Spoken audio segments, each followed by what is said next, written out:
What's going on, guys? So another stream where I am trying to build a house using a software called FreeCAD, which is an open source and free computer-aided design software. Right now I'm working on building up the blueprint for the home, which eventually I'll bring into Blender and see if I can't build it out into 3D. This is going to give me actually what I'm doing is I'm following an entire tutorial on Udemy. It's a paid course, so I'm not streaming the audio from my browser, and also you're not going to see the video that I'm following along on, just because I don't want to share paid content, right? It's somebody else's income. So I'm just following along on that, so it might look like I'm just winging it and I know exactly what to do in the software, which one, I don't, and two, I'm following along step by step, so don't be too impressed. But that's what's up. Hope you're having a good night.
So in creating that page, in creating that section, it looks like everything's going to overlap these information boxes.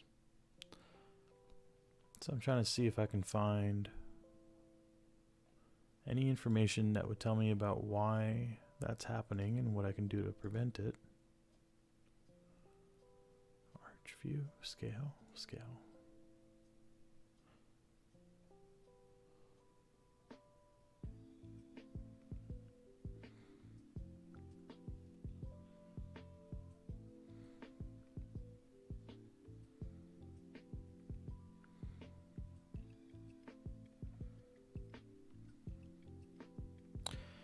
Alright, so I wonder if I gotta change the scale on that to where? Arch view? 0.015, let's try 0.15. I don't know if that changes. Okay, yeah, it does. It changes it a lot. Can I still edit that here? Yeah. If I do 0.015, wait, come on. 0.15.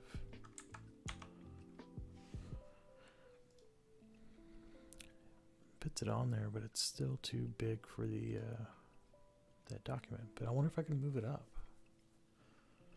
Did this guy move it up in the tutorial?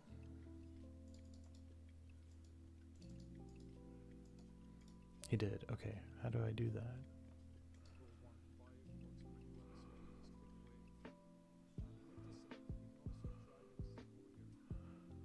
Oh. Oh, just like that.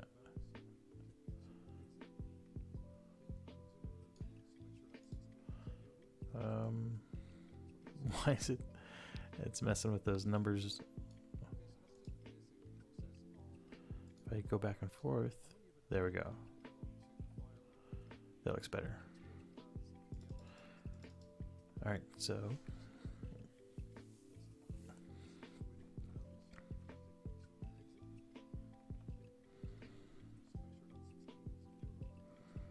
okay, everything's within the bounds.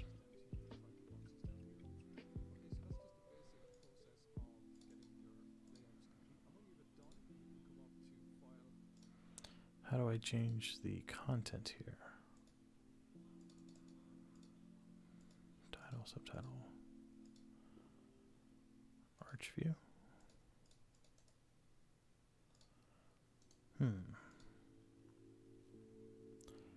How do I edit the content of it though?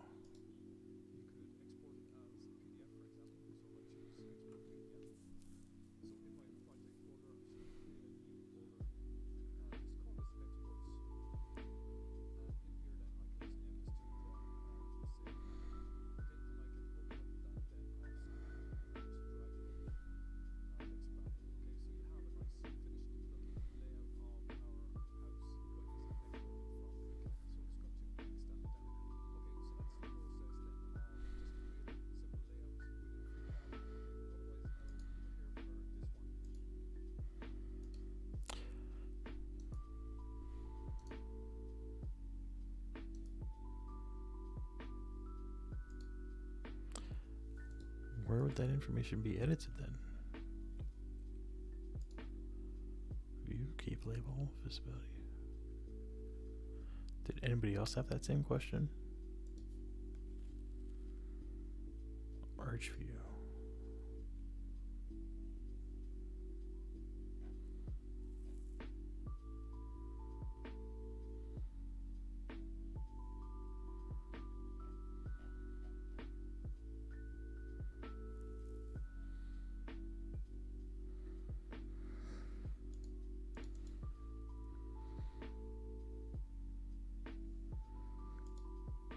Am I supposed to write over that? No, I feel like this should be editable.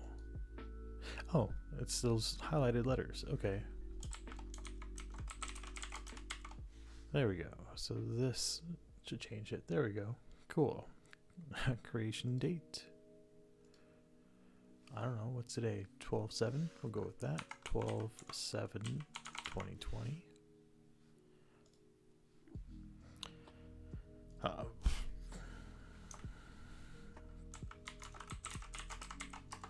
Boom. Scale, weight, copyright. version number, version 1.0. Why not? Company name, Excalibur VR Designs.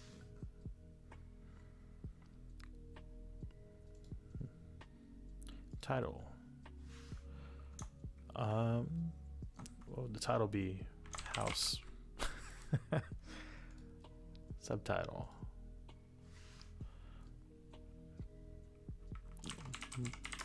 Blender. Oh, there we go. I know what to do. We're going to call ourselves Blender Blasphemy. I don't know what all these other letters are for. But cool. So we've got a blueprint, right? Oh, I can't. Okay, drag and drop. Okay. How do I don't like the navigation in this, but whatever. All right, so that's all done up.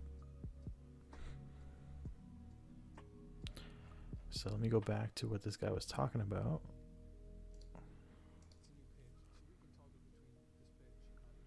Yeah, I did all that.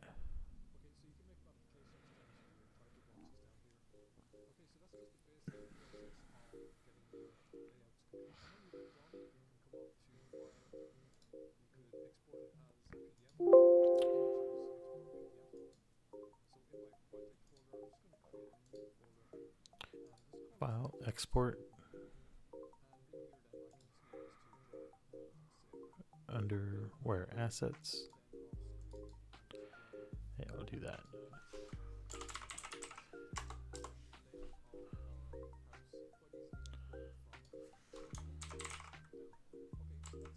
House view 1. Right?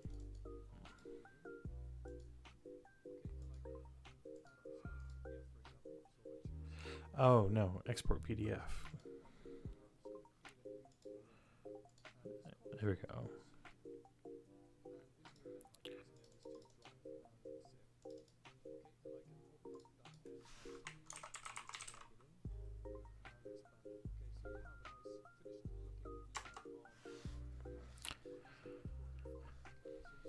Okay.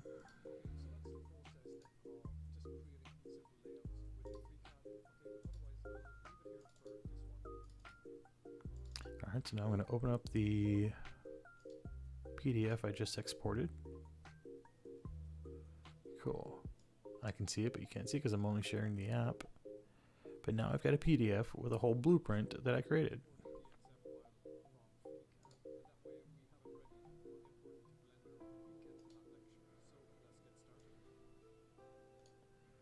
Cool.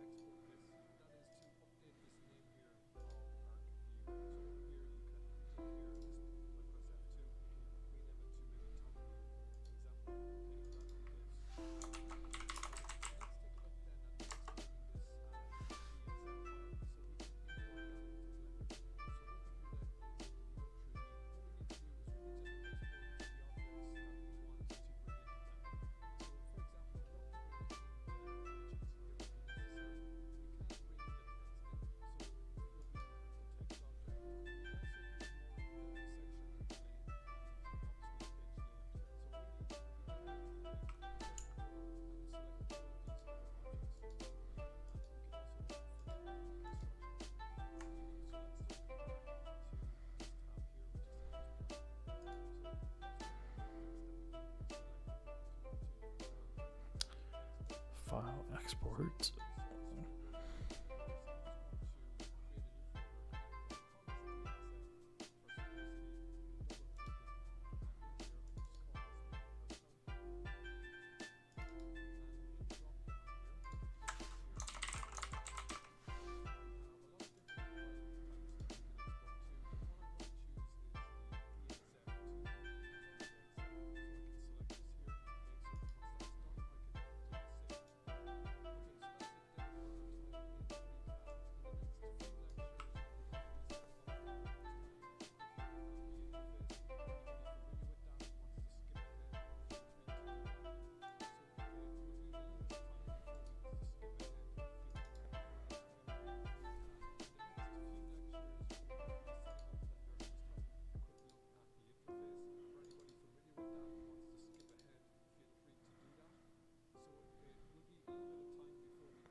Oh, it hasn't exported it yet.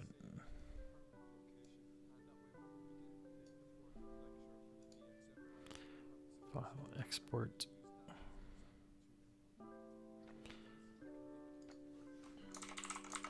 Say it's called house plan. Saving it as a Autodesk DXF 2D file, which is a DXF file. Save. Think that's done.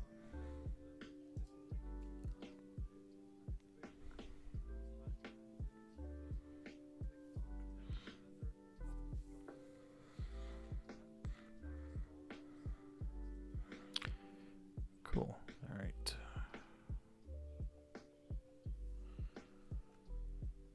So now it's time to open up Blender. Okay, so again, FreeCAD is the CAD program that I've used to follow along a tutorial to develop this whole house. So I did do this part. It was a pain in the butt. Like just the outline of the house, like the outside wall, that's like over 100 lines for some reason. Because you have to take into account every single little edge that protrudes. Each one of these little lines, you have to measure them exactly and match them up with other edges and stuff, and it's a tedious process, but it's actually pretty cool because I developed or planned out an entire house, floor plan, layout, whatever. I don't know, how long did I work on that? Probably about 2.5 hours worth. I tried to stream it last night, ran into an issue where the dog had an accident, so we had to clean that up. So I didn't get to stream other stuff that I worked on. But yeah, I've got all the ranges and stuff on here. The tutorials following, and I don't know if this is an industry standard because the guy sounds like he's Irish or something. So they're using the metric system, so everything's in millimeters and meters. But that actually makes a lot of sense because he was saying like standard doorways are 1,000 millimeters. Hey Neil, thanks for stopping by. Keep on trucking, enjoying watching your progress. Thank you, I appreciate that. Just having fun trying to build a house because I'm using this blueprint. I'm going to bring it into Blender in just a moment and hopefully eventually build it up from that blueprint into something that's a usable 3D environment. This all kind of spawned from the donut tutorial that I followed, which was the first tutorial I followed on Blender to make create a donut, and that tutorial teaches you a whole bunch of the fundamentals of Blender 3D, and from that I was going to create a countertop, and I wanted to have a little short story animation where the donut would roll across the countertop, and that evolved into me creating an entire kitchen from scratch with the very little commands that I knew. And I decided to like stop, rewind, and start fresh from a tutorial level, a tutorial aspect, so that I can learn properly, because you can learn a lot on your own, but you're gonna run into stuff that you've never dealt with before, and so it's really hard to know what you're missing out on. So with that being said, I am going to open up Blender right now because the video for the tutorial is now getting into that world. So I'm gonna have to set up Blender on my stream real quick because I think we're done with this FreeCAD program. Pretty sure we don't need it anymore because I already created the blueprint and I've exported it to a PDF. I'm pretty sure we're going to import that PDF straight into Blender and then use that as our foundation for building the layout of the home. So yeah, so anyway, thanks Neil for stopping by. Yeah, no, yeah, there's totally a lot of information out there. There's almost too much information because if you're brand new to learning Blender or any kind of program, when you try to find information on YouTube, you don't know what you're looking for, right? Like that's short of like typing like Blender fundamentals, but there's just so many different tutorials. It can be overwhelming. So I went straight to Udemy and I decided to buy purchase a paid course. I actually bought like Yeah, no, absolutely. Thanks for stopping by. For real, I'd love to pick your brain and we can chat sometime. Uh, yeah, if you're gonna roll out, have a great night. Thanks for stopping by. But yeah, like I was saying, I decided to purchase a few courses because I know that paid content typically is more structured and follows a game plan. Because a lot of the YouTube stuff I was watching was kind of all over the place, and it assumed that you either knew a lot more than an entry level person would, or there were very very specific things to learn. Since I want to try to build a house, I figured an architectural tutorial would be the proper way to go about learning some of that. And what I've got in front of me is like, I'm impressed. You know, like, granted, I didn't design the car or the sofa, the kitchen tables, all that stuff. Those are what do you call them? They're called CAD blocks. And those are like little prefab images that you can use to like save the space for whatever you're going to put in that area. But I did draw everything else, right? I drew out the lines for the windows, the walls, the doorways. The doorways were a pain in the butt, but once you get it, it was like really cool that you now know how to do that. I have no idea how often I'm going to be able to utilize FreeCAD in the future, or any kind of CAD program, because I don't know if that's the route that I'm going to go when it comes to, you know, messing around in 3D. But there's a lot to be said for knowing the fundamentals of it to be able to get in there and do the basics. I'm actually really surprised I was able to get to the basics, because this might be like 1/100th of what a real architect would use. But for me not knowing anything about it, just looking at it, I'm really impressed that I was able to learn this, or at least follow along with this, in 2 hours. Granted, I didn't know any of the measurements. That was all just given. But, you know, look at that. I didn't know how to do any of that when I started the program. So I'm pumped with what I've got so far. So I'm going to close this out. The screen's probably going to go black. Oh no, look at that.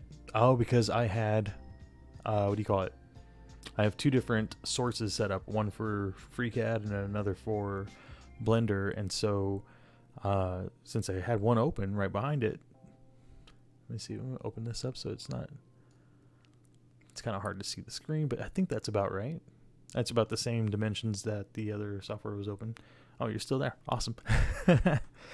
So yeah, so I'm going to resume radio silence because I'm going to watch this tutorial, and I think they're going to go through the fundamentals and the basics of Blender, but I think they're also going to involve some things that you would need to know for this particular tutorial.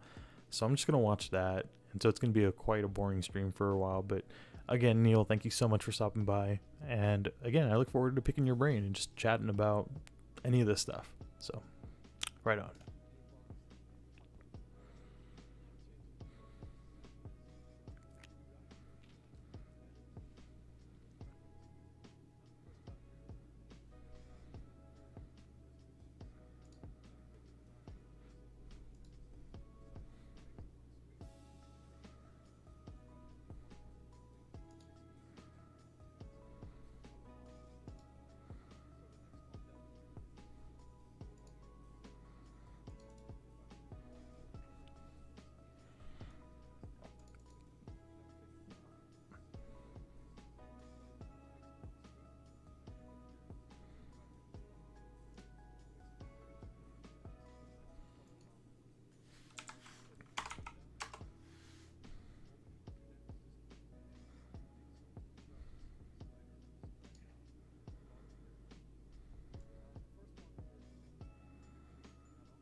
Right now I'm working on selecting some Blender preferences to make this more easily readable. You probably can't see it on the stream, I apologize.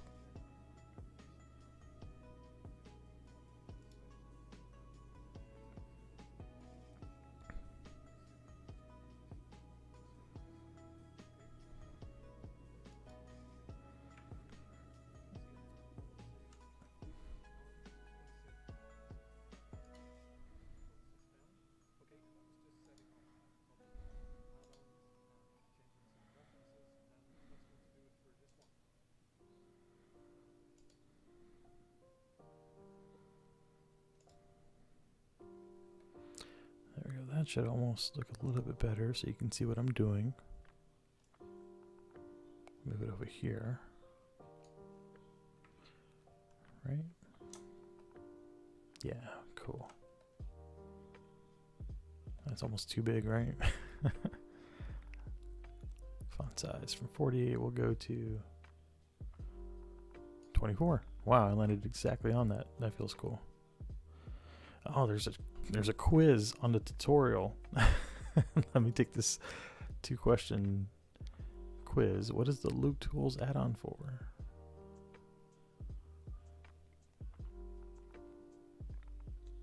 It's a mesh modeling. Good job. Cool. Where can the Loops Tools add-on be found in the 3D view? The Loops Tools add-on. I want to say it's one of these things right here, but what is that called? Is it the sidebar, the file menu, tool shelf, outliner? Is this the tool shelf? Is that what this is?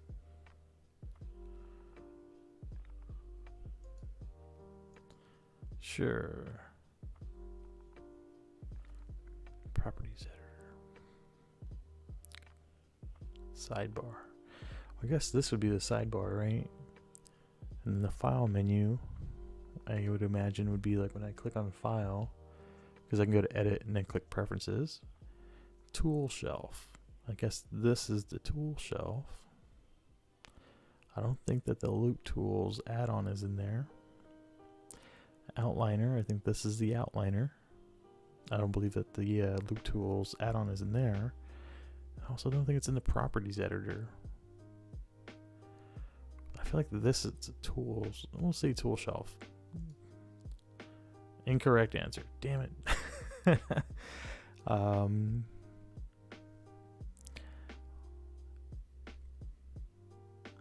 Where can the Loop Tools add-on be found in the 3D view? Like, this is the 3D view. I don't know where the Loop Tools add-on would be. Because if I go to edit and then preferences. Also, I feel like the text is too big, right? It might be hard to see. Go back to interface, resolution scale. If I go back to 1, I feel like, well, it's not like anybody's going to be, what did I have it set to? 1.3? We'll set it to like 1.15. Nice little compromise between being able to read it and being able to work in it. Alright, so then I go to add-ons. And then go down to Loop Tools. Mesh Loop Tools. Oh, god dang it. It says location, view 3D, sidebar. Yeah, so click on sidebar and click check answer. He even said, look in the description if you want to know more information about it. And I didn't read that, and I got the answer wrong in the quiz. That's figures. Oh well. Actually, I'm going to save these other notes real quick. Save as, and then I'm going to save them into FreeCAD. Sorry, you can't see my little Windows Explorer pop-up. FreeCAD projects, assets. We'll go into assets. And then what was I calling this stuff? Dimension draft parameters. Dimensions draft parameters. That text. There we go. Then close that since I'll never use that again. Likely.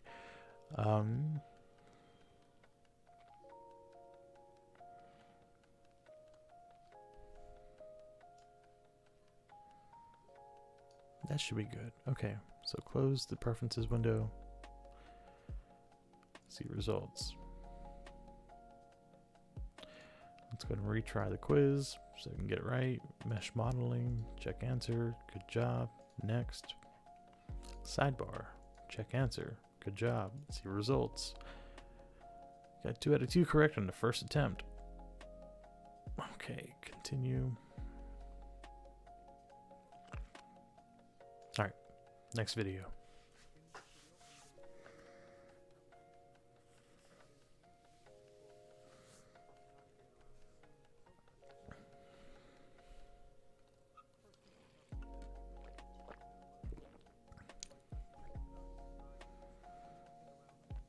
gonna play this one back at like 2x speed.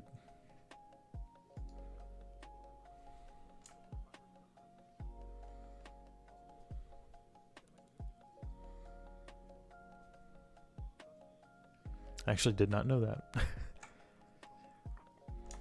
Yep, shift.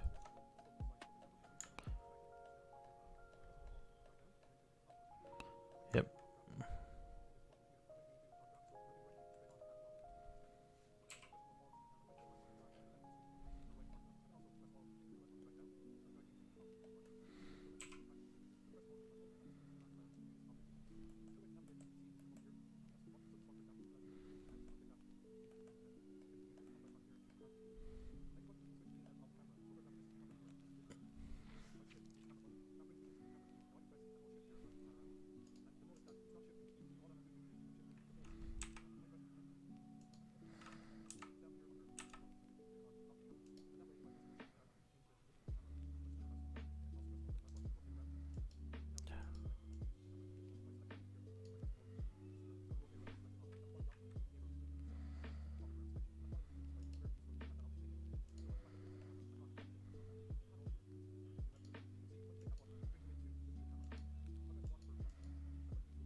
That's cool. I can walk around the environment that I created.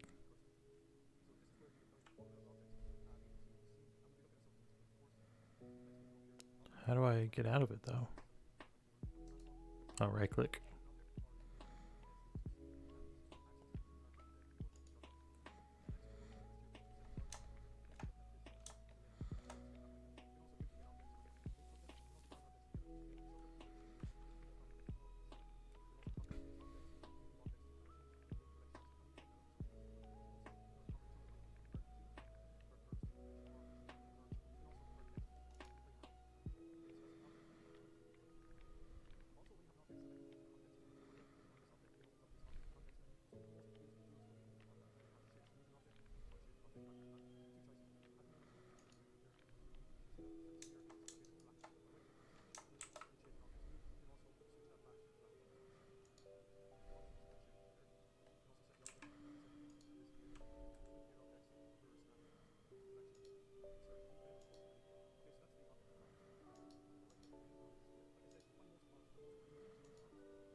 Sorry, still watching the tutorial.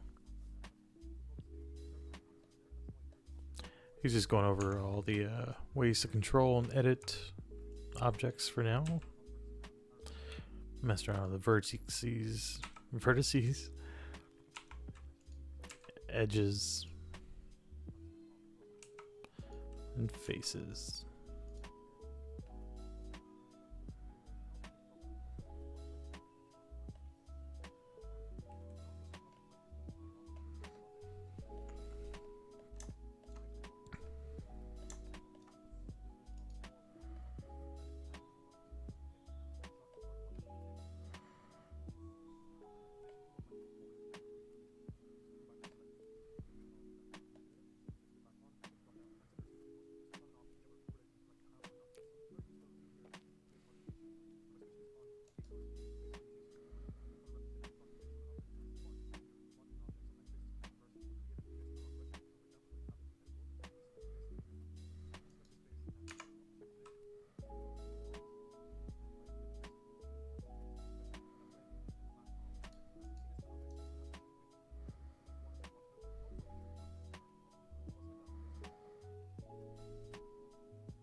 Okay, that's cool. Let me try that.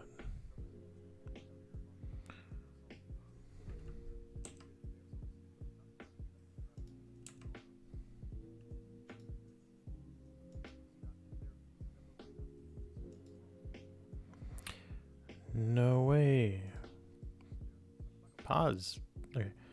So I just found out that you can change the placement of your annotation from always drawing basically at the level of the 3D cursor, like in 3D space, right? So I just drew with my tablet, currently watching a tutorial, sorry for the boring stream.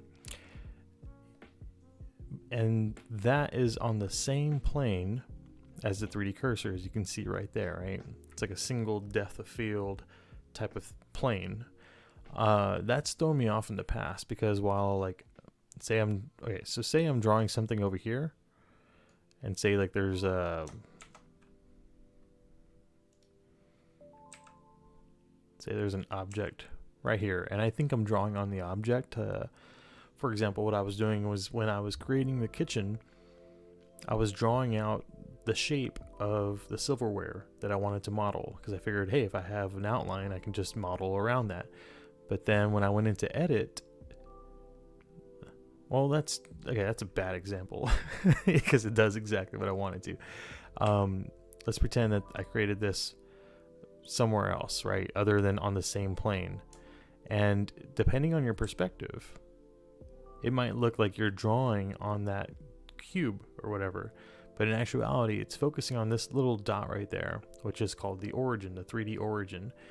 And it sees that 3D origin, the location, not necessarily based on depth, but where it is in 3D space. But so you see how that origin for that, sorry, I'm talking about this origin, the little circle that the crosshairs way over there in the distance. This is located currently at 0, 0 for the X and Y axes.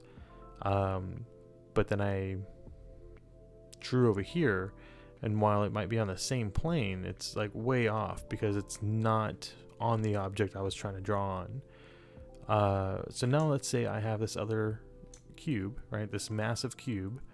If I look at these from the front and the sides, you can see that they are roughly on the same axes, but one's much bigger, right?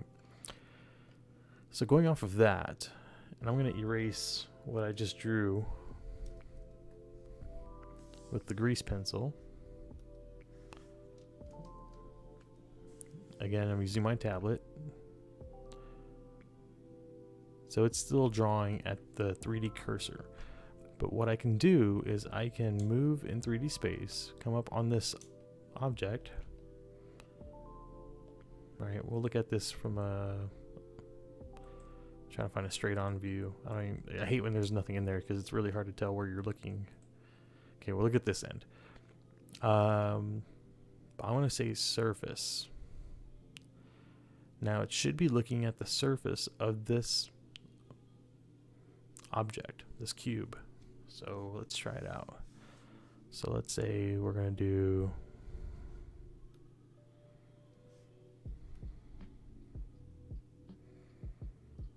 that's a terrible mouth. I'm still learning how to draw with this this grease pencil. It's much more difficult than drawing on a pen and paper because you're not looking at what you're drawing on, because I'm drawing down here on the tablet and I have to look at the screen and guesstimate where my thing is. But all right, so say I've drawn this.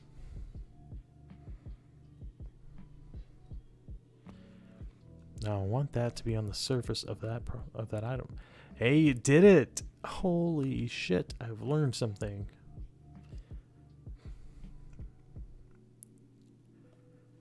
Cool. Alright, I just learned that in the tutorial. I've been using this stupid tool for like a couple of weeks, and that's the first time I've ever got it doing what I wanted to do. I didn't realize you can see the grease pencil through everything though. That's kind of weird. What color is that? I need to save that color. It's a pretty color. And I don't think there's a way to revert to the default color of the grease pencil. But actually we'll leave it like that because I don't care. What does stabilized stroke mean? We'll try that. Oh, what? What is this? Y'all see that little circle? Like, I don't know if you can see that circle following my cursor. What is it doing? Is it just...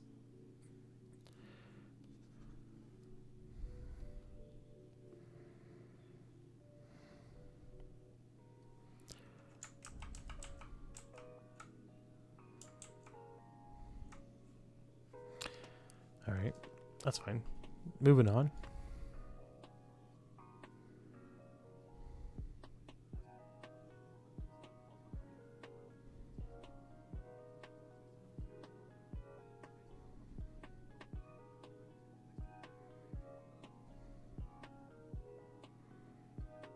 Wait, what did you turn off there, buddy?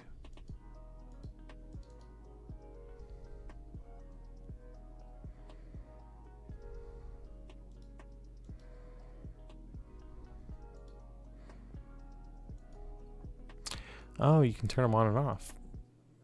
Oh, that's cool. Huh. Alright.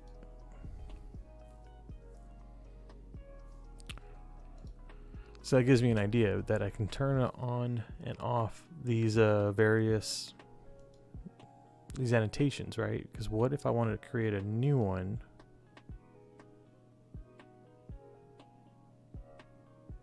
Wait, how would I do this? Let me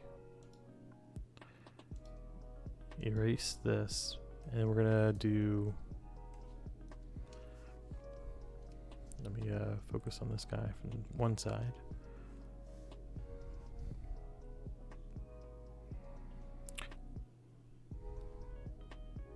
Oh wait, I don't want to... Where was it? Item? Tool. Tool. Turn off stabilized stroke.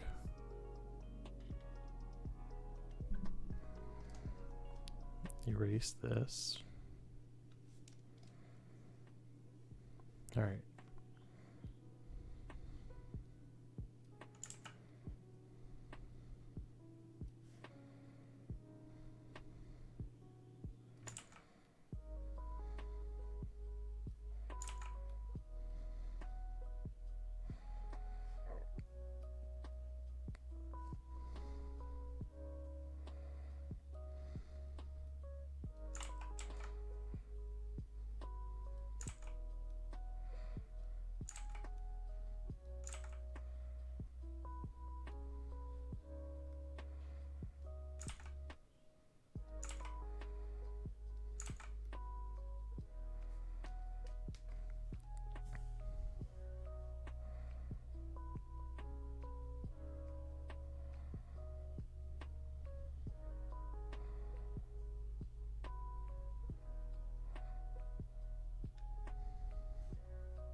Can I minimize the size of the eraser?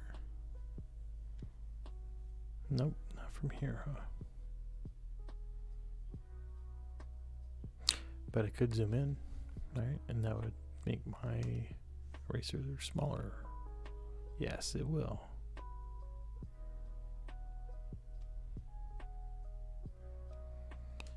Okay.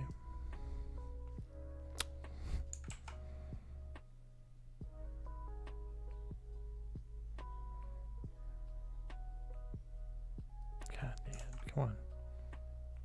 I don't know why I'm putting so much effort into this stupid drawing. I'm just watching it. Okay, wait. Okay, stop wasting time.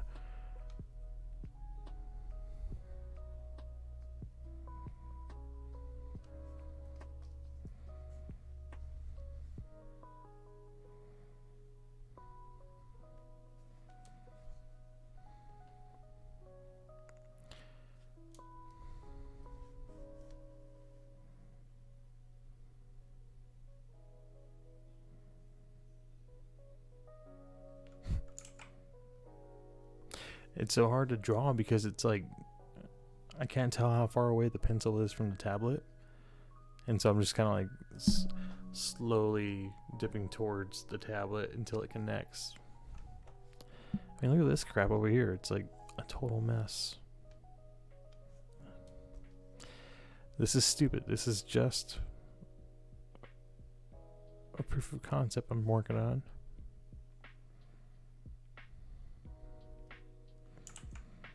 Yeah, we'll just leave it like this. Oh my god. Okay. Leave it.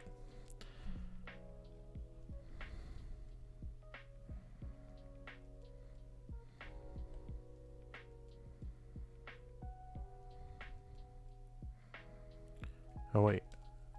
So I want to leave just the eyeballs, right? So we're going to look at the under view, we're looking at annotations.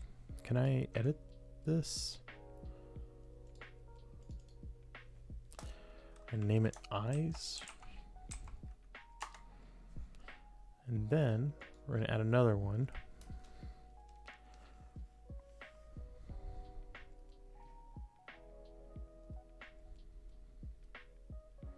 Smiley face. All right, so we'll call it smiley. And then we're gonna add another one. And this one will be how?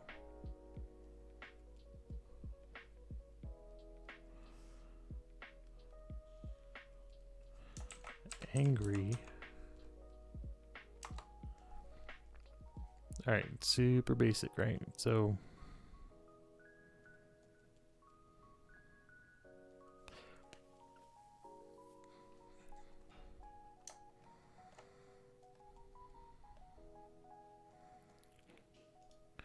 we'll, what do you call it? Disable? We'll shoot, what do you call it? Close it, disable it, make it go away, whatever. Let me increase this animation thing right here, and we'll do a keyframe for, I don't know,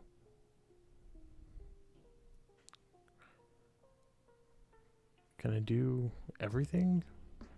Visual, man, I don't know what the,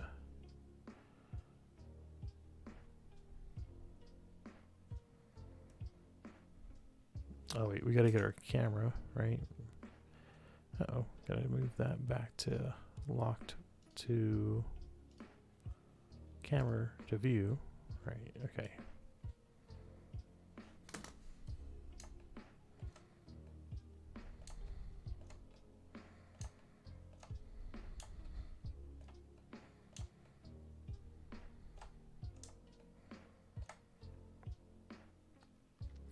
All right, you stay there.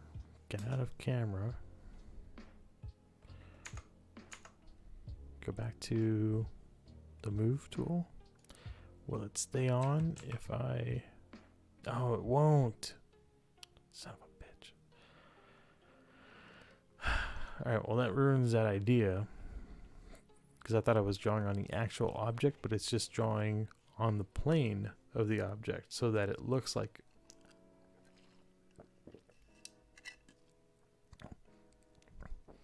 It's kind of doing like half of what I wanted it to, but that's okay. Because what I really want to try is, we'll do a keyframe here. We'll just like say location, rotation, and scale. So tell it not to move. 10 frames later, we will enable the angry mouth, disable the smiley mouth, add another keyframe. Just move up to 20 frames in, swap it back. Now, let's see if the annotations change as well when I hit play. They do not. Okay, well, failed experiment, right? I was trying to do easy animation, but apparently...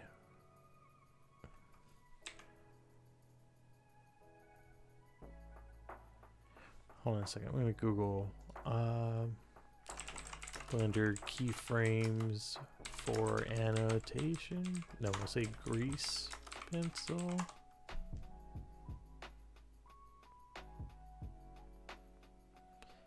Animating with the grease pencil. That's probably a whole different tutorial we're not going to get into.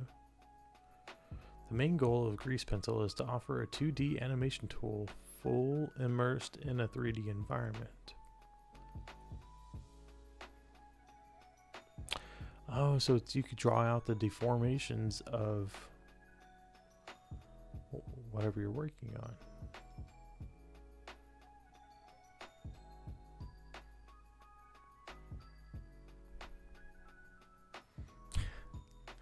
Hey baby, what's your joke?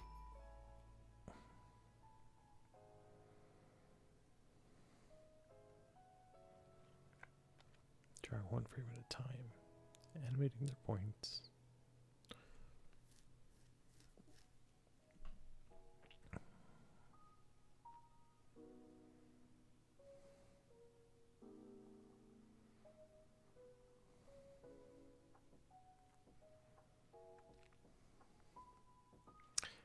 Oh, it's in draw mode. Where's draw mode?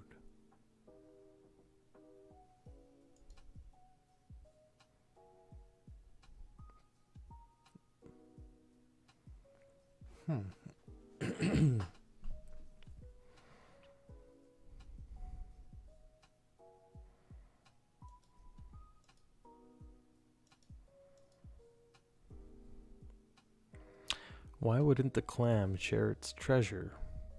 Why not?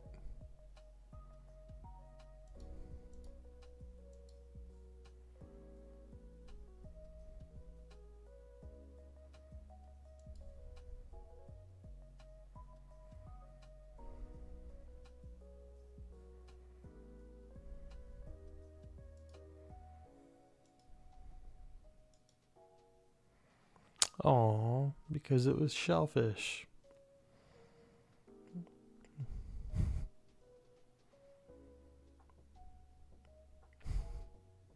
Thank you for the joke.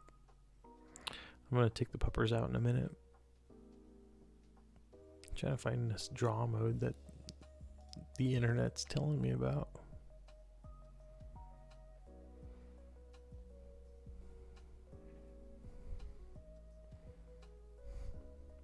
Because it was shellfish. Now I'm just like having a mental image of a really rude clam.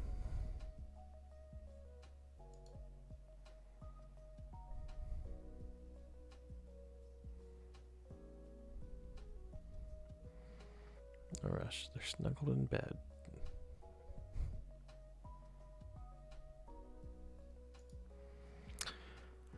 I am working on a tangent. I was following a tutorial and it taught me something that I did not know about the grease pencil, which is this tool that I was using to draw. And now it won't erase? I don't understand. Here, let me get rid of these keyframes. So yeah, so the grease pencil.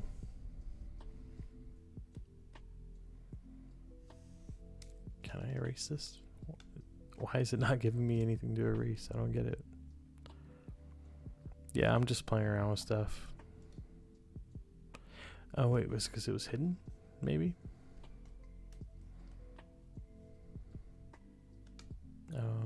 Oh, okay, yeah, so you have to select. Yeah, I was trying to do a basic animation of just a face changing like one frame to see if it would work, but it does not. Wait, can I just delete these? Son of a bitch, nope. Can I hit the X? I can, okay, cool. So yeah, the grease pencil is something that you can use to draw within Blender. But I was using it differently because while using this tool, I had it set to 3D cursor, which is the default.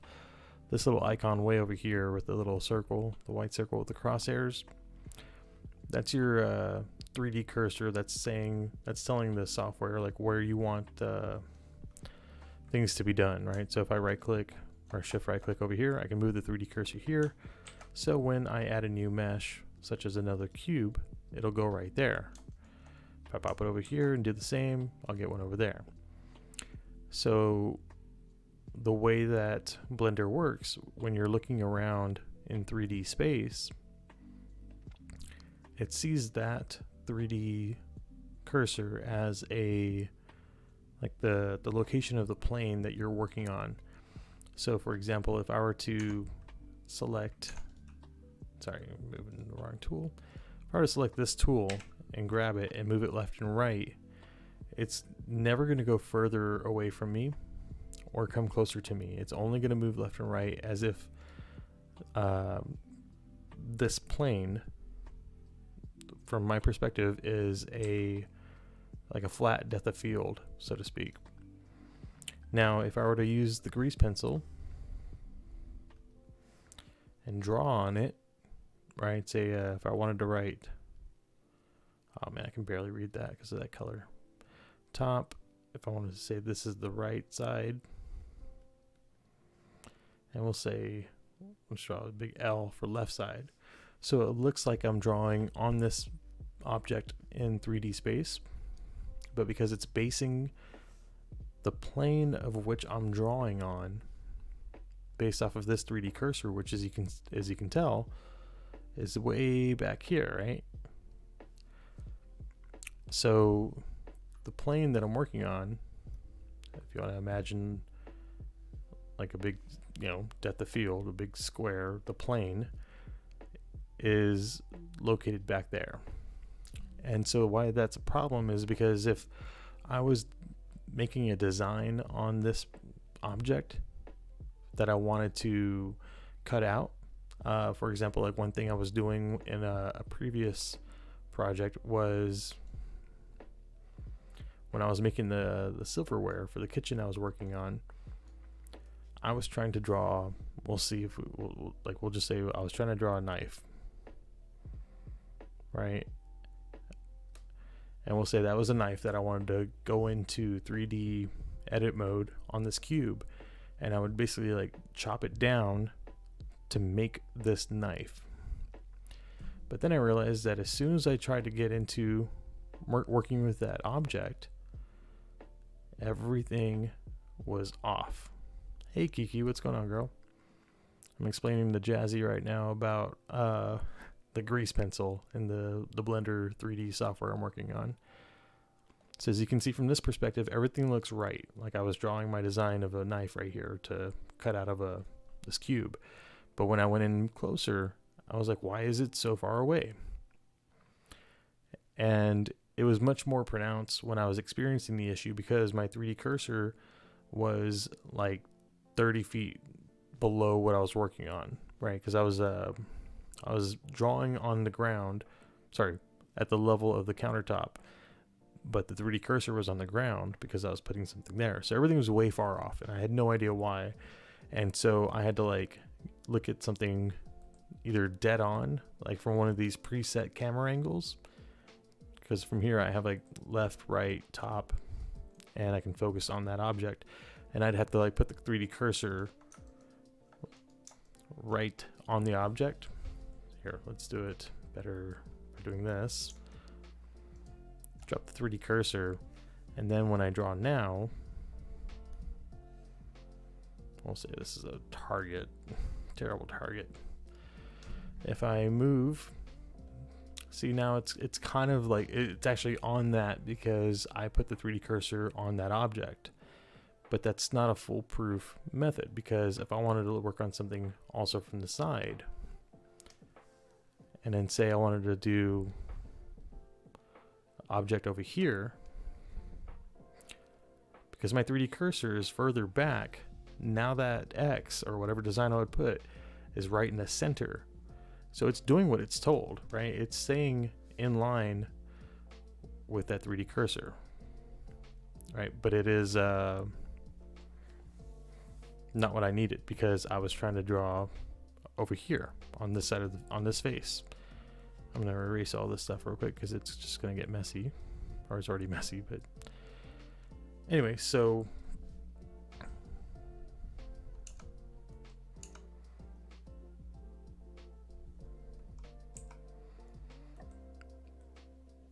okay, so now I was having to work around and hack my way to be able to use the 3D pencil, the grease pencil, for what I wanted to do.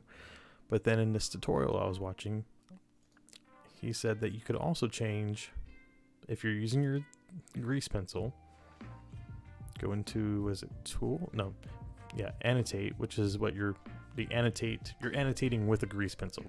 So going into your annotate tool, you can change the placement from focusing on the 3D cursor. I don't know if the pop-ups are showing, but it says how annotation strokes are oriented in 3D space.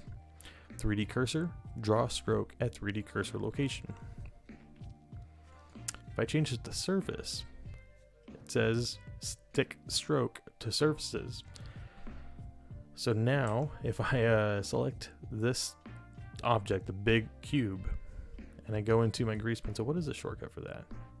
Shift space bar D? No, I'm just going to click on it. It's too many buttons. But now, yeah, so despite the fact that we know that the 3D cursor's like right in the middle of that cube, right? And me drawing on top of the cube or even on the side, what it was doing before, it was putting these X's inside the cube. But now that I have it set to surface, now they stay where they need to be. They're on the surfaces of the objects. I don't know if I would be able to draw on different objects. Let's try it. This cube is right next to this cube, so that might not be a big difference. But if I draw on this one that's way in the back, let's see what happens there. I don't know if it's basing surface based off of the one object that I have selected. No, it looks like it's actually drawing on each unique independent object, which is great. You know, that's for a lot of stuff. You can imagine like how it's just the fact that you have the ability to draw or take notes or do whatever you need on the stuff that you're working with. So that is a game changer, because of I won't have to like hack my way into setting the 3D cursor exactly where I want it to be drawing every time and changing it for every object. So that's what I've worked on tonight. That's something I was playing with. And so with that, what I was trying to do is I wanted to see if I could, like when you came on, I was trying to see if I could do a face on the square, on the cube, and then put like a keyframe on it and tell it like, hey, I want this face to show up at from keyframe 1 through 30. And then I don't know if it's gonna show up or not. Oh look, it is. It did show up. Okay, so I wasn't able to do keyframes with turning the, so with those annotations, what that allows me to do is I can have multiple annotations on I guess anywhere, right? So if I wanted to, I could do,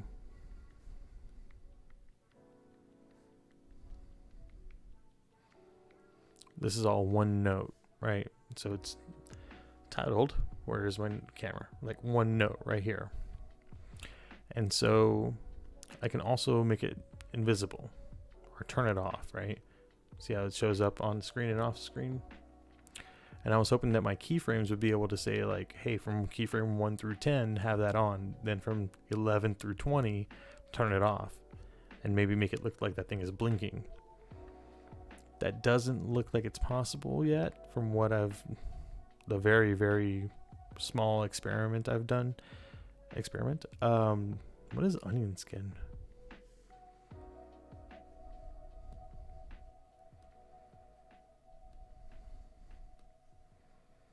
I don't know what that means.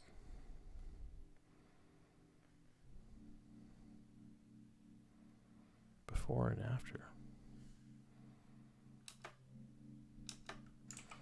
I don't know what that is, but I have an idea. I just don't know how I would be able to get it to show that.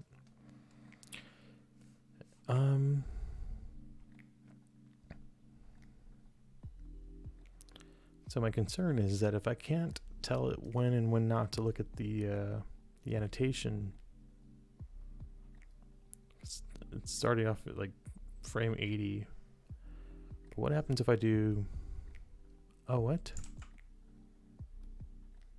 Why is it showing up now?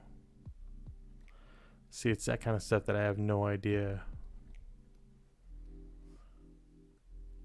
Because that annotation wasn't showing up until I drew on it. Oh, maybe I need to create a new note. If I create note 2 or note 001, yeah, now it doesn't show up. Okay. Let's see if note, the original note, shows up around frame 80, and note 01, I don't know if I have to like erase it after frame 80 or if they're just going to overlap.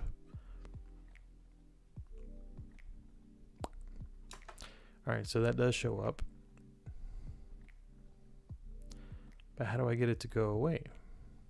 Because I'm not even using keyframes. For whatever reason, it's just saying it already knows that that shouldn't exist until that moment in the timeline.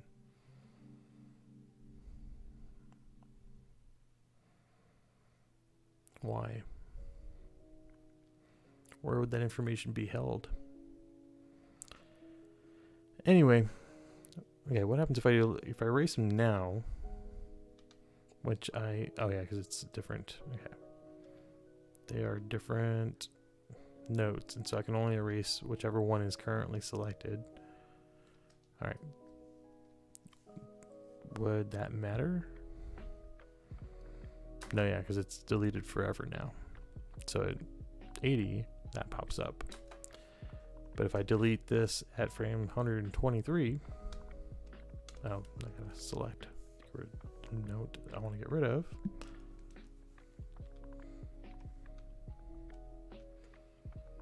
Now it'll be like that never happened, as far as I can tell. But what if I do this? What if I hit record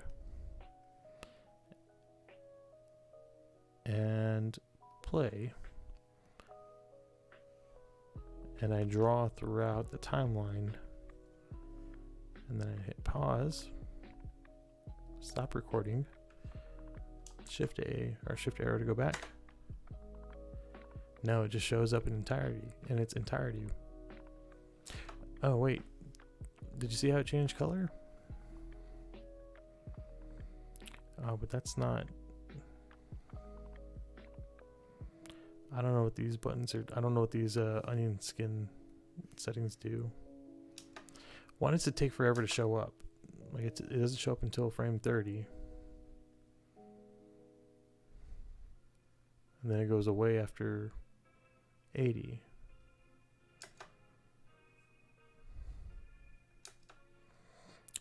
Anyway, so that's stuff I don't know, and I'll just have to continue learning to get to. Anyway, that's what I was working on.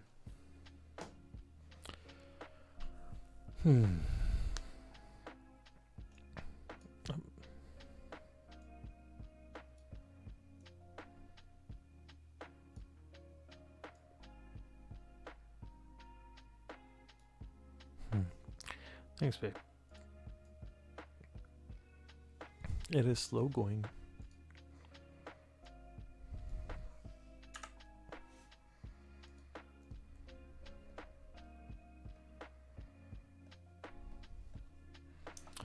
Alright. I'm gonna take a quick brain break.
All right, back to it. So again, I am just following along a tutorial from Udemy. The course is called Architectural Design and Animation in Blender.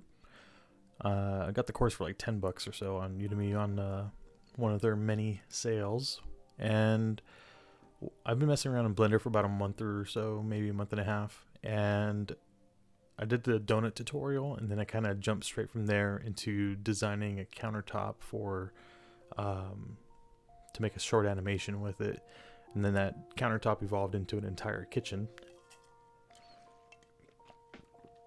But I was kind of running off of rudimentary fundamentals, and so there was a lot left to learn, right? And so I wasn't really making a lot of progress. So I decided to go back, hit pause, rewind, and get into some tutorials to kind of teach myself more in a structured way so I can learn everything that I need to know as I'm doing this. So yeah, so right now I just got done watching the first portion of the tutorial where I used a program called FreeCAD to design the blueprints for a home, and now the tutorial is kind of going over the fundamentals of Blender just to kind of give a walkthrough, which I kind of have a general idea and understanding of, but doesn't hurt to go over the basics again just to kind of know what you're doing. Shortly, I imagine we will be importing the blueprint that I made for the house into Blender and then maybe working out of that, but I'm not sure how long that's going to take. So I apologize, but the stream's probably going to be a lot of me just kind of staring up into space as I'm watching this video. But yeah, so anyway, hope you're having a great night or good day wherever you are. If you have any questions or anything, just, feel free to ask. You're probably not going to get a great answer because I don't know what I'm doing. Anyway, let me put a note back on there so that, let's see, we're gonna use the grease pencil. I'm using a Wacom tablet and the pencil to kind of, what am I doing? Tool, view, lock to object. What am I trying to do?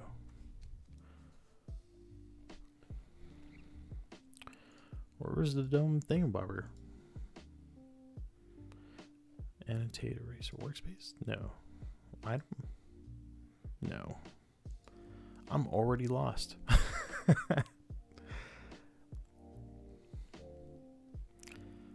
Local camera. What am I'm trying to change how to control what the grease pencil draws on. And that was, I'm literally looking right at it. Where was it? Let's rewind.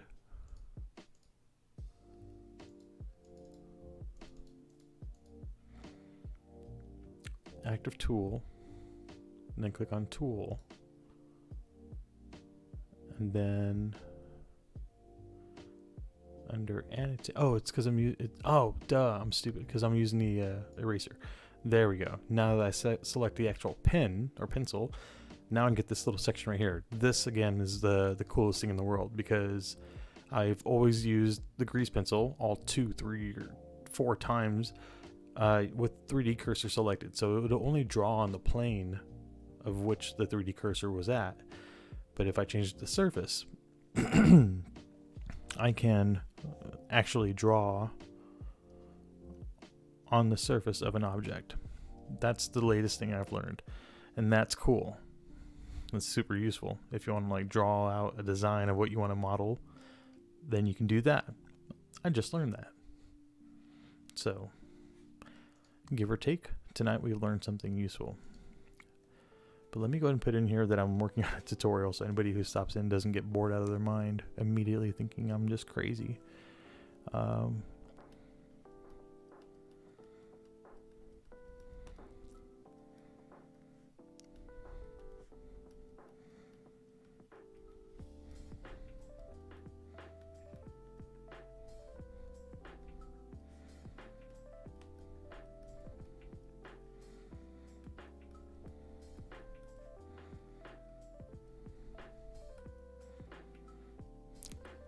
There we go. Cool.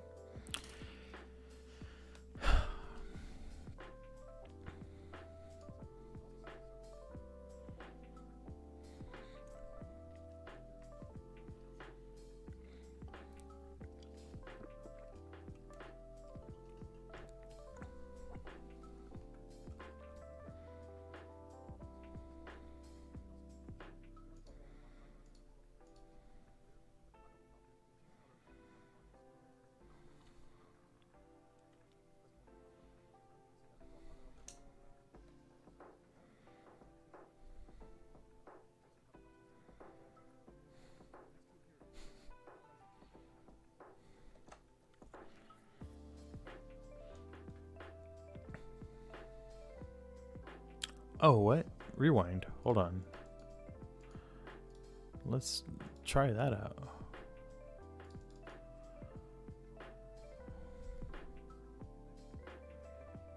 Measure tool.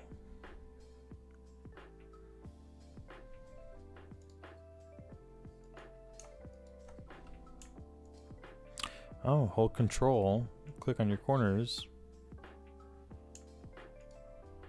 Wait, what? Wait, how'd you measure it? What'd you do, buddy?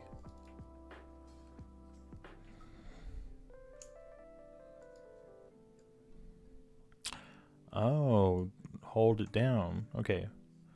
So control, click, hold it down, click.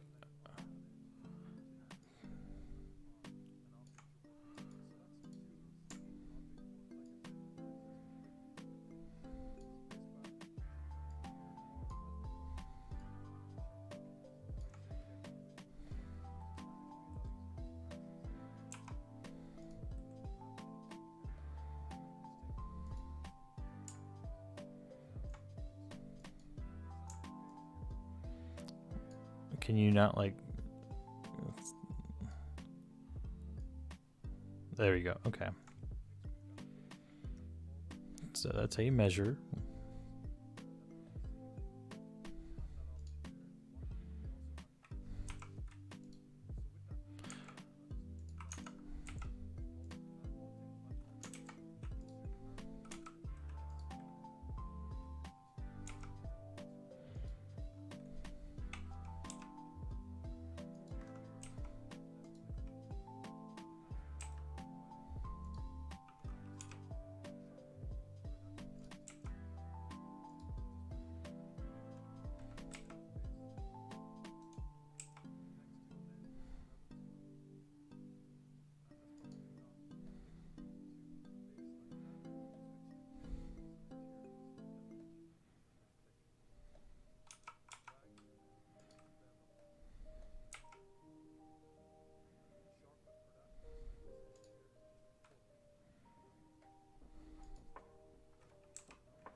Wait, control B.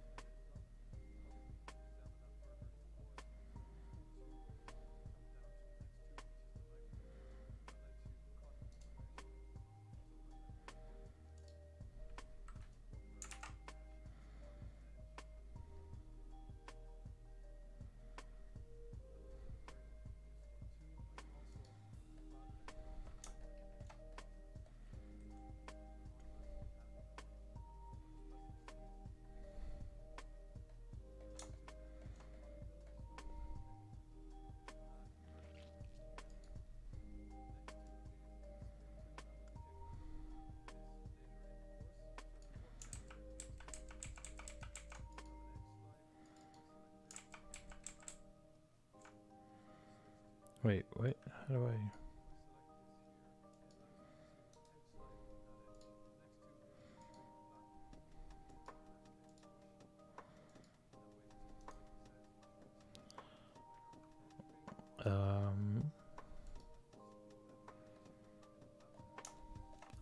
Okay, rewind.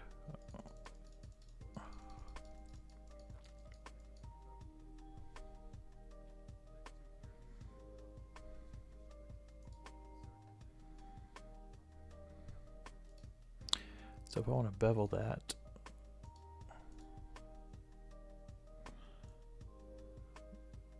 okay. Wait, how do I increase the amount of bevels?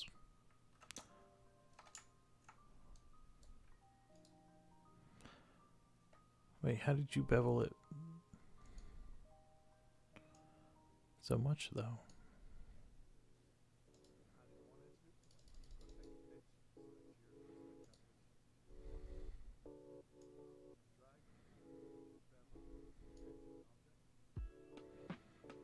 Oh, I guess you can't. There you go.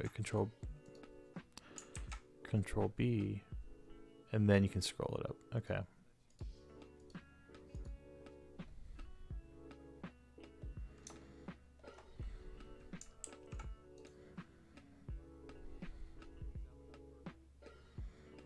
An N-gon. Alright.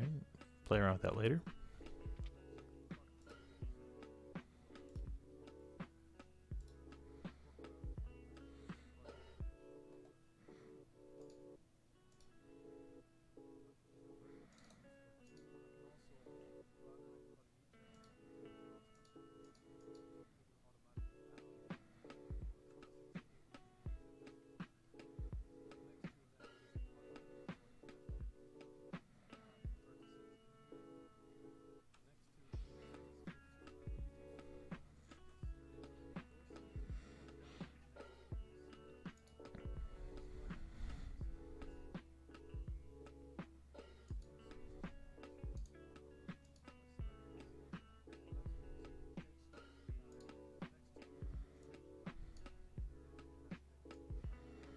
Oh, there you go.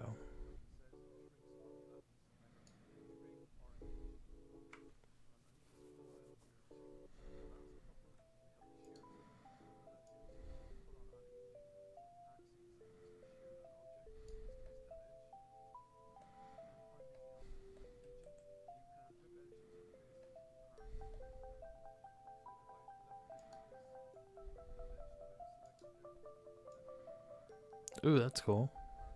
Oh, that's cool. The rip tool.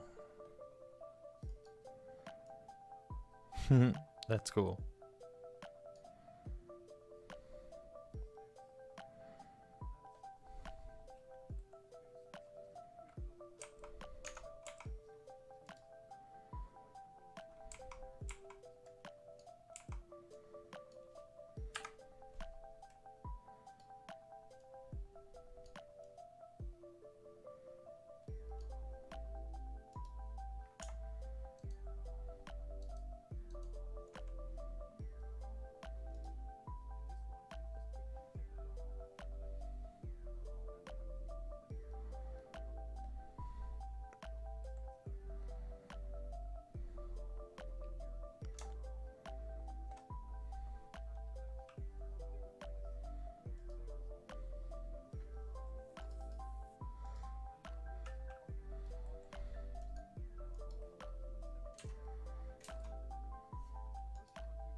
Oh, let's just start a new one.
Oh, that's pretty cool.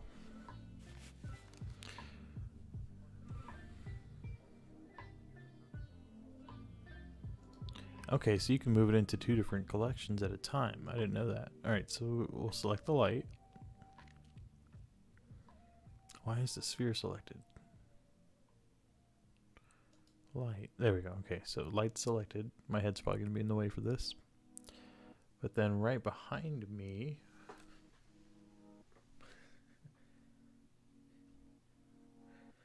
right there, you see where it says add to collection. So I'm going to add that to collection. Wait, what? Add to collection. Collection camera. Right? Is that what he did? Doesn't look like it.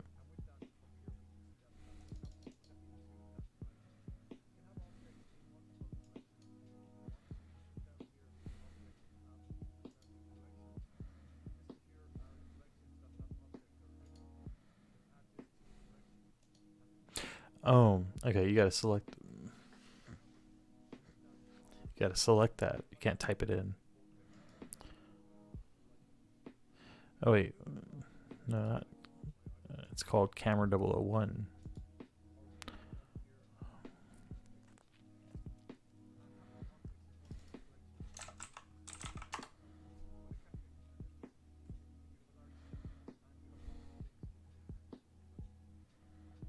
Okay.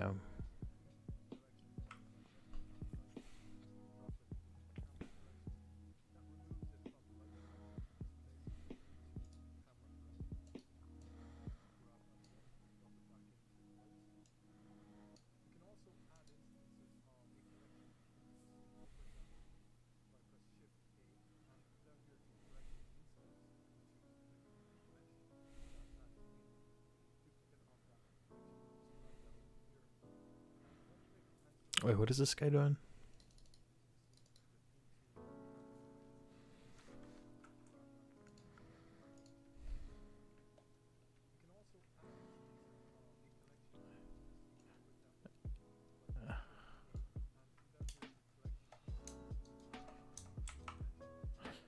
Collection instance mesh.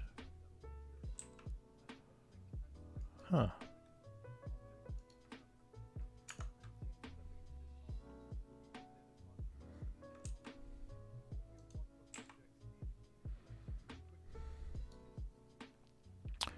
That's kind of cool. Okay. So you can edit multiple things at a time.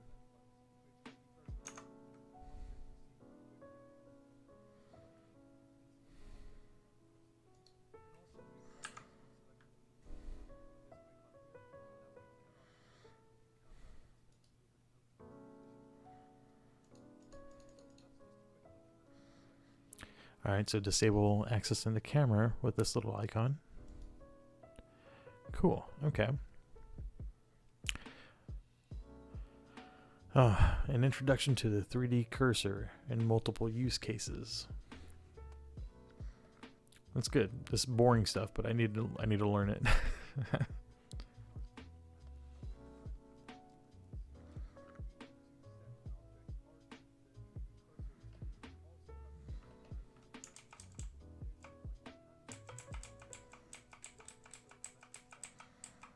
I'm trying to see if I can. Nope. Okay. Just trying to see if I can control Z the 3D cursor being moved, but I guess not.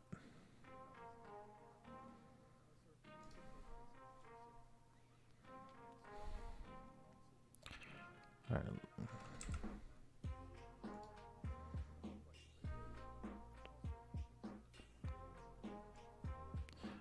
Oh, that's how you change it back to 0. Okay. There we go. So I wanted to set that back to the zeros.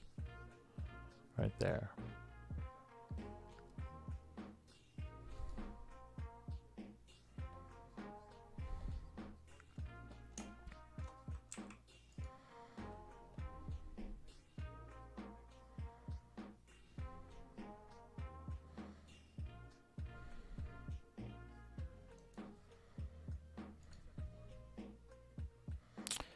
Oh. So I can set the 3D cursor, which is this little guy, to be the origin, which is currently this little dot. That dot is currently the center of the sphere.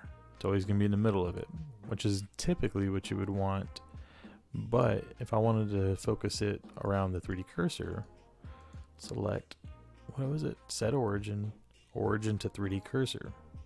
Now that little dot for this sphere, because if I guess it stays there. But if I wanted to rotate it, it's going to rotate around that 3D cursor.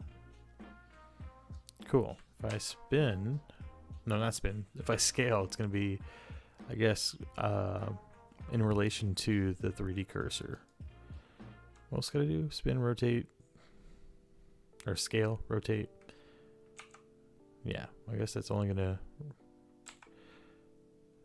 if I rotate over, oh wow, that's cool. If I want to rotate around the x-axis, it's gonna base it off of the actual x-axis from the 3D cursor.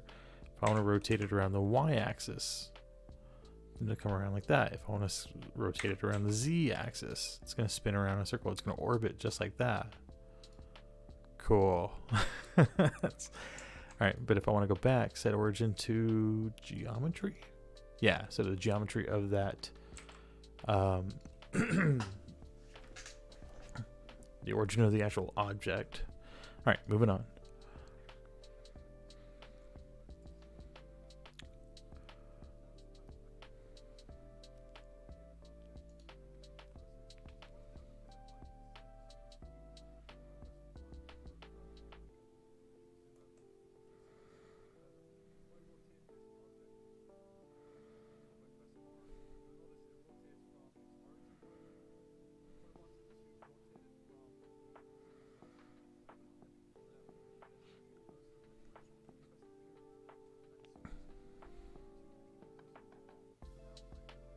Wait, what was that key?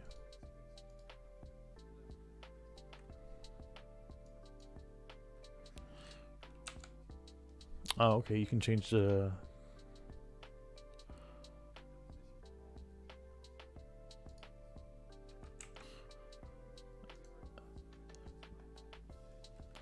Alright, so pressing the period key gets me this window.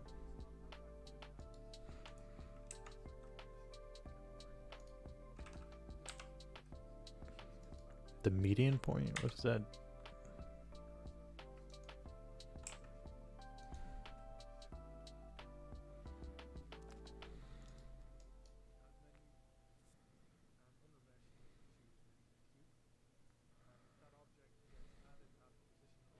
Right, so shift right click to change the location of the 3D cursor.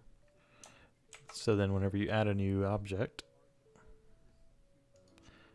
that object will be added there. If I want to change the 3D cursor's location back to 0. Oh wait, there was a way to do that. What was that? If I do 0 and drag down, right click down, 0, enter, and then I drag down, there we go.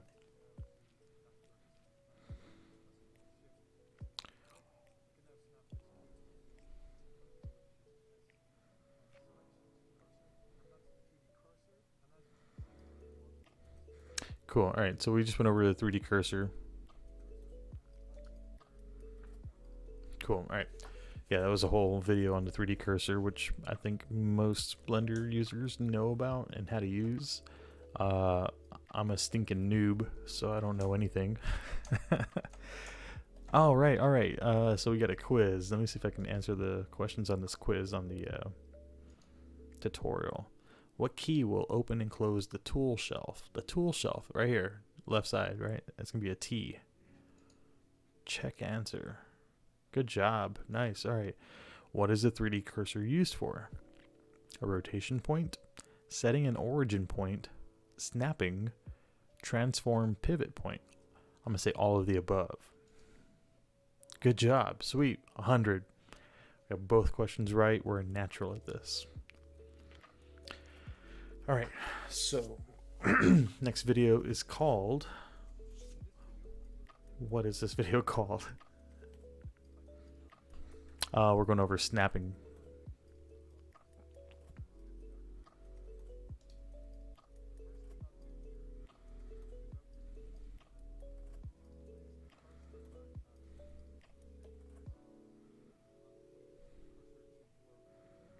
Oh wow, Shift S. Set the 3D cursor to world origin. Boom. 0.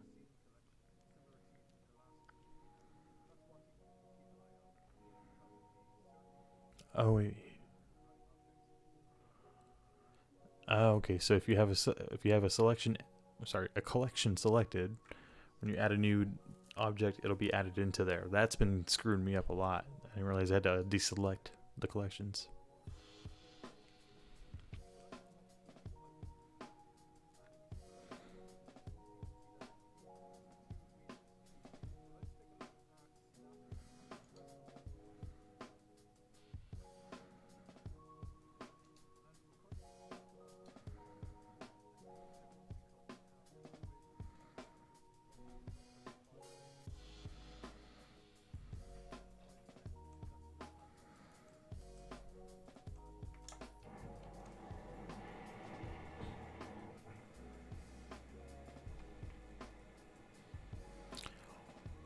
Apostrophe key.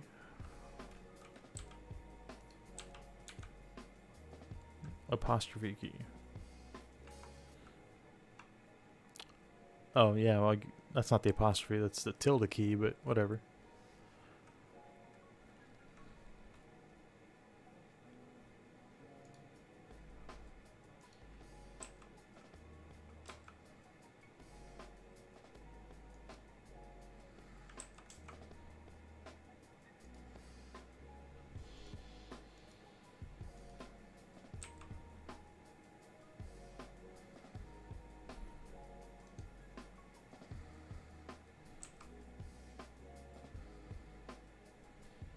Alright, so that's with snapping turned on.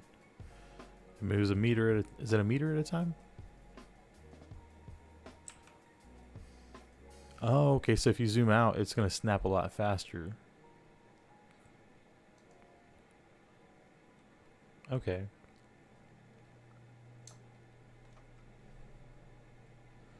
Where's he seeing if it's being snapped at 10 millimeters?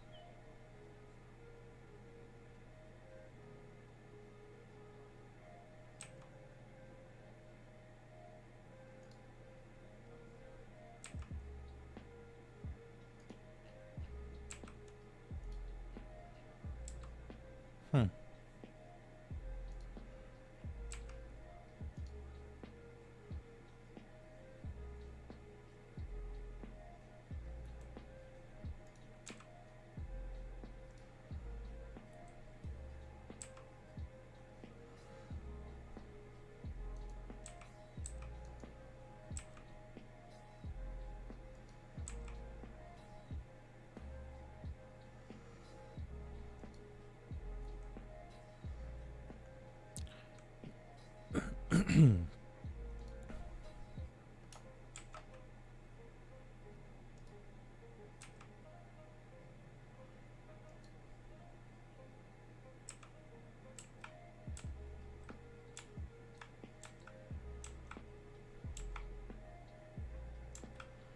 Oh, hitting X brings it to that axis. If I hit G, Y, it does nothing. Oh, because I'm on the Y axis. Duh. Alright, so G, Y, it'll move it this way and that way. Okay.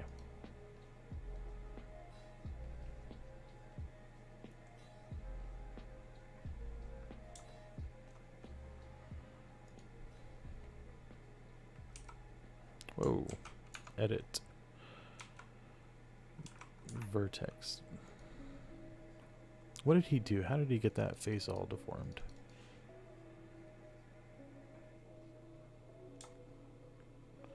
Control, Shift, and B.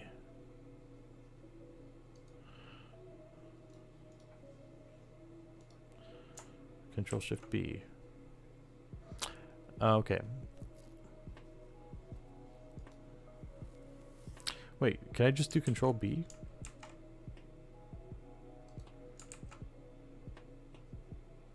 No, I can't. Control Shift B will do that.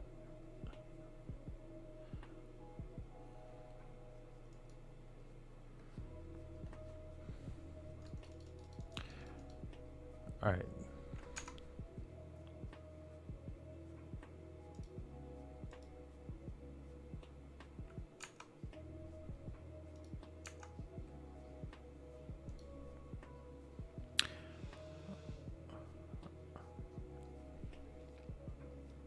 All right, so I'm going to change my snapping to face.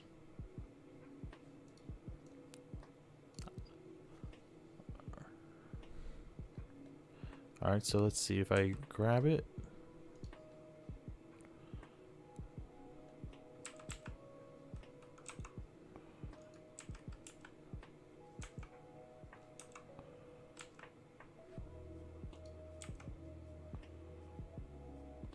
Oh, son of a gun, why am I selecting the light too? Alright. I'm going to rotate this around.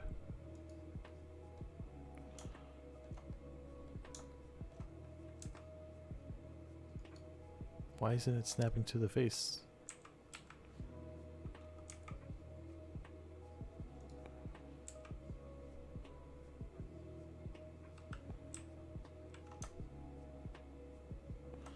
Why isn't it snapping?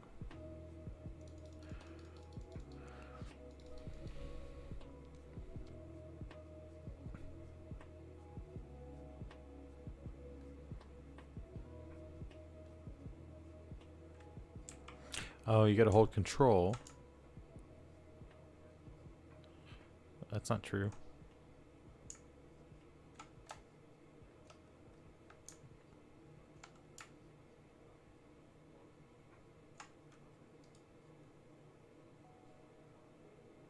Hey Sabo, no, I haven't messed around with Project Wingman yet. Give me a second. Give me a second. Actually, I have Steam open somewhere, right? No, I don't. Give me a second. Let me open up Steam.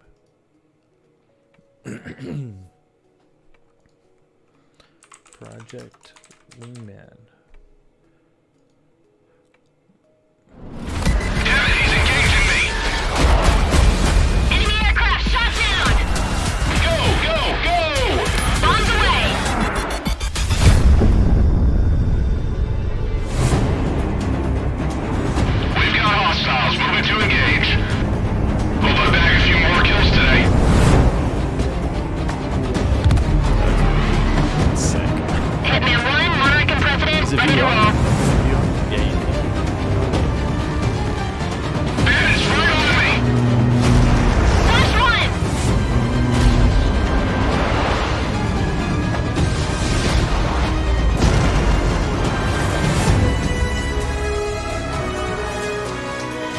Do you know if you can use the like a HOTAS setup, like a throttle and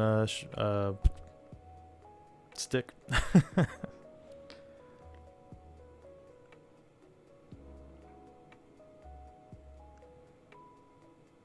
trying to see in the notes or the reviews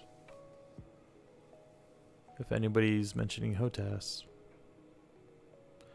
So I've got a HOTAS setup that I borrowed from my a friend of mine loaned me his Thrustmaster Warthog setup, which is like a beast setup.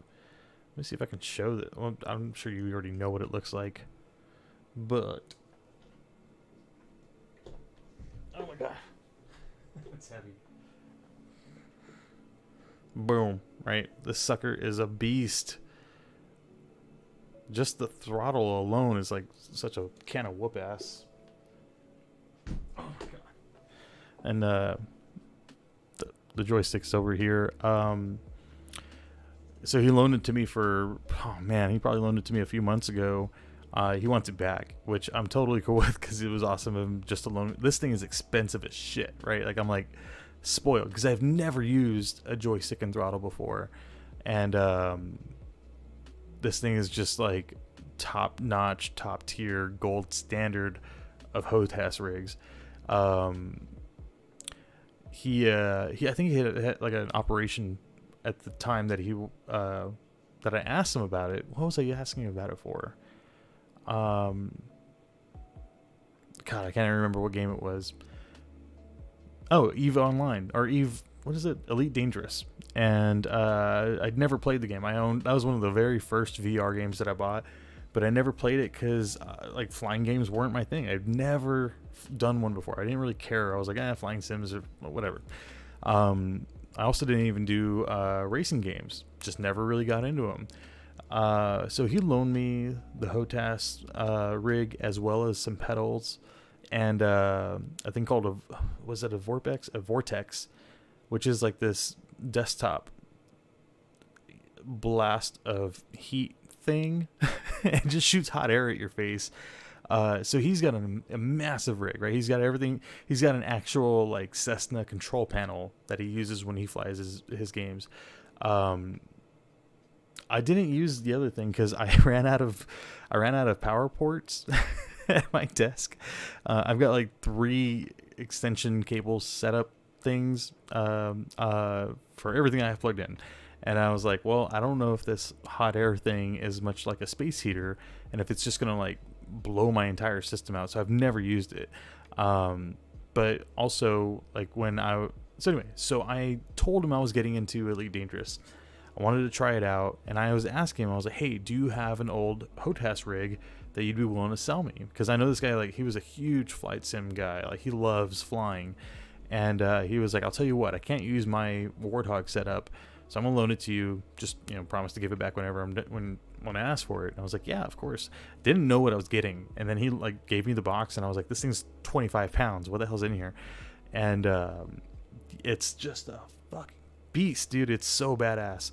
So I tried Elite Dangerous, and if you've ever watched Firefly, it's like being Malcolm Reynolds, or like Wash, and you just feel like a leaf on the wind. And then the pedals below the desk for your feet, for the rudder controls and stuff, man, it is like flying a motorcycle through space. It is the coolest shit in the world, and I was hooked on Elite Dangerous for probably 3 weeks straight. I would not play anything else. And then I pulled the trigger on a racing simulator cockpit, and that came with like the pedals and the shifter and a wheel. And because I got the feeling that if I enjoyed flying in VR, because I'd never done it like in 2D on a flat game because it just never interested me, but flying around was badass. And so I was like, maybe driving's pretty cool. And then that's what I'm seeing in the what do you call it, in the reviews on Steam, that the Project Wingman's not a Steam clone, Ace Combat clone, which I'm all for, because Elite Dangerous was like flying through space and more exploration than dogfighting. And so I actually haven't played any plane games, like airplane games, but the racing cockpit, I got that on a whim because I found it on Craigslist for like dirt cheap, right before the pandemic happened. And I figured out how to play GTA 5 in VR. And there's a mod that allows you to use a racing rig so you can drive the cars in GTA 5 in VR.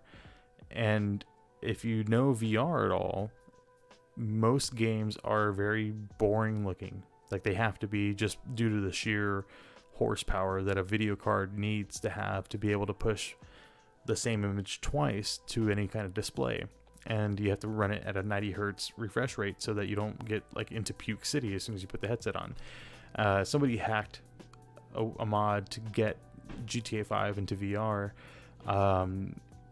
And so all it does is basically it shows like frame 1 on your right eye, frame 2 on your left eye, and it alternates. Not for the faint of heart or for those who don't have good VR legs, because it stutters your vision, right? And so when you play VR, sometimes when you come out of VR, you get that weird like hangover feeling like you're still in VR. Everything from like feeling like you can just push forward with your thumb to walk.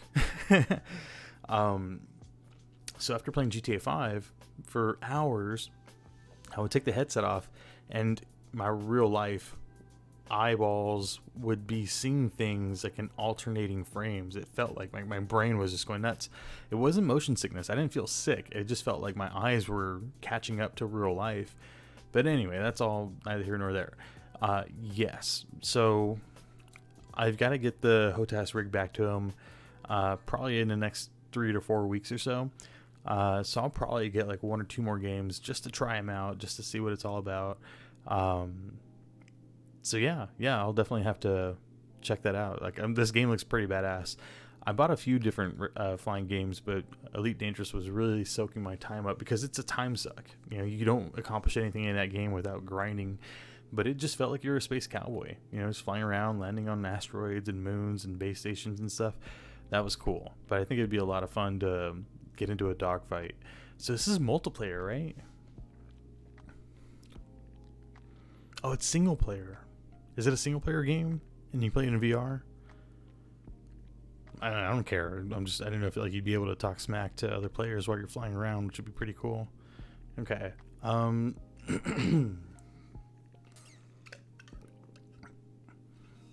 Single player, cool. And I guess you could always have like the Star Wars, what is it? Squad, whatever. Red team versus blue team. So yeah, I'm excited to try that one out. I do own that game. I just haven't even opened it yet.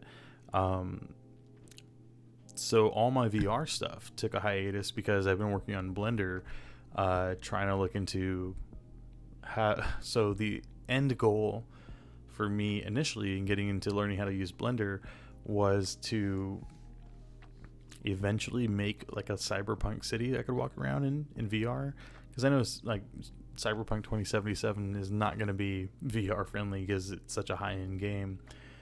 Oh, you got it on a PSVR? You're talking about Project Wingman? Or Squadrons probably is what you're talking about. Is it cross-platform? Is it cross-platform play? Why am I asking you that? I have Steam open right here.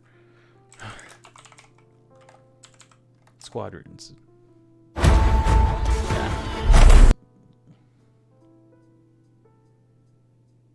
I guess it doesn't say if a game would be cross-platform, would it? Yeah, I've got the game installed. Oh, I didn't play it because Squads. I didn't play it because when it first came out, they were saying that the VR capability of the game was like hindered because it wasn't able to refresh at beyond 60 frames a second, which is terrible if you're what do you call it? If you're on VR, you want to get the 90 hertz refresh rate, or else it's going to lag too much behind and you're going to feel sick, because that's what causes motion sickness, when your eyeballs don't match your movements and stuff. It would be fun to do that Star Trek one, which is I have that one too.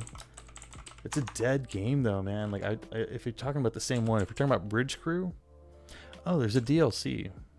So I have Star Trek Bridge Crew, but there looks to be a Star Trek Bridge Crew the next generation, probably the next DLC. But all right, you ready? So who's gonna be captain? I'll be. When I would log in, nobody was playing, and you can do like some single player stuff, and you have to like take over each role. But it sucks, you know. It's like the whole idea is to be able to play with other people. It was weird. Like when I was in VR, like, and I was playing every day, every game had massive amounts of people playing, so you'd always have somebody to hang out with. And then when I took a break from VR, probably about 2 months ago, it just died. Like, oh, you know what? It's just because probably the Quest 2 came out, and people were probably going over there, because not all the games on Quest 2 are cross-platform capable of playing against PC VR gamers. And then my favorite game, Onward, they crippled their game because they wanted to downgrade it so much to be able to get it to run on Quest 2 versus like all these Onward players who had PC VR systems, which it's a pretty high-end rig, right? It takes a lot of money to get to having a VR capable system, plus the headset, plus whatever other stuff you want.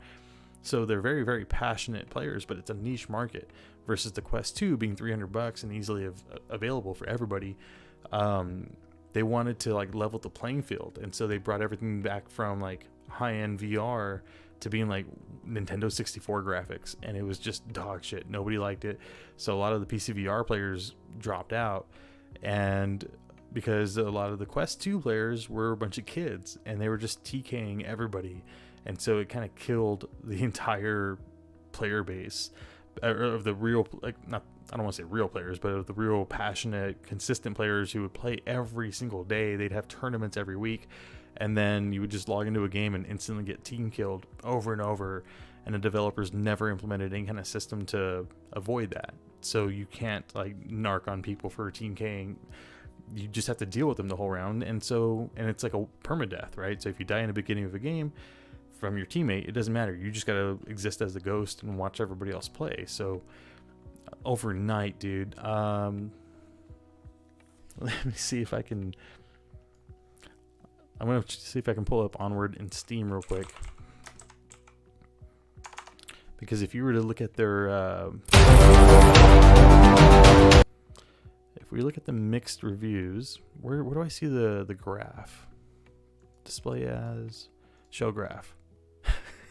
Yeah, you can see the release date of the Quest 2, and it was just like, it was one of the most well-known and highly praised VR games since it came out. Onward, I don't know if you've ever played it, but it is like playing Call of Duty or Rainbow Six in VR. It's just super milsim-esque. And here, let me see if I can do something. I'm gonna try to like import an image so you don't have to pull it up on Steam yourself. But so here, give me like 2 seconds.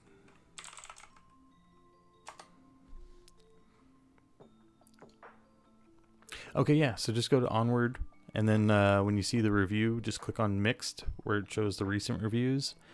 And when that comes up on the right-hand side of where it shows like the overall reviews and recent reviews, right up there on the top right-hand side, you should see where it says Show Graph. This game like was just kicking ass. There were just constantly like dozens or hundreds of positive reviews the entire time until the day they released the Quest 2 version, and it was a mandatory update. And so even if you had PC VR, you had to update to like, what is it, 1.8 or whatever, or 1.7 I think. And it was primarily only an update that downgraded the game to be able to run on a standalone VR headset. So it didn't matter if you had like a 2080 Ti and like, 64 gigs of RAM or whatever. You were now limited to like the lowest common denominator of basically a TI-83 calculator, and everybody just bombed them. And it was unfair, right? Because like, granted, like the developers got to do what they got to do to keep their game relevant and playable, but they just went about it the wrong way. And they had like showed a lot of screenshots of what it was going to look like, that it was going to look cool. But the first day you log in and you see like a bush now looks like a green orb. Like this was a bush, right? Like what you see on my screen, this big old circle was a bush. And then you'd have like a building that was just like 2 squares. And you're just like, what the fuck is this? Like everybody was pissed off.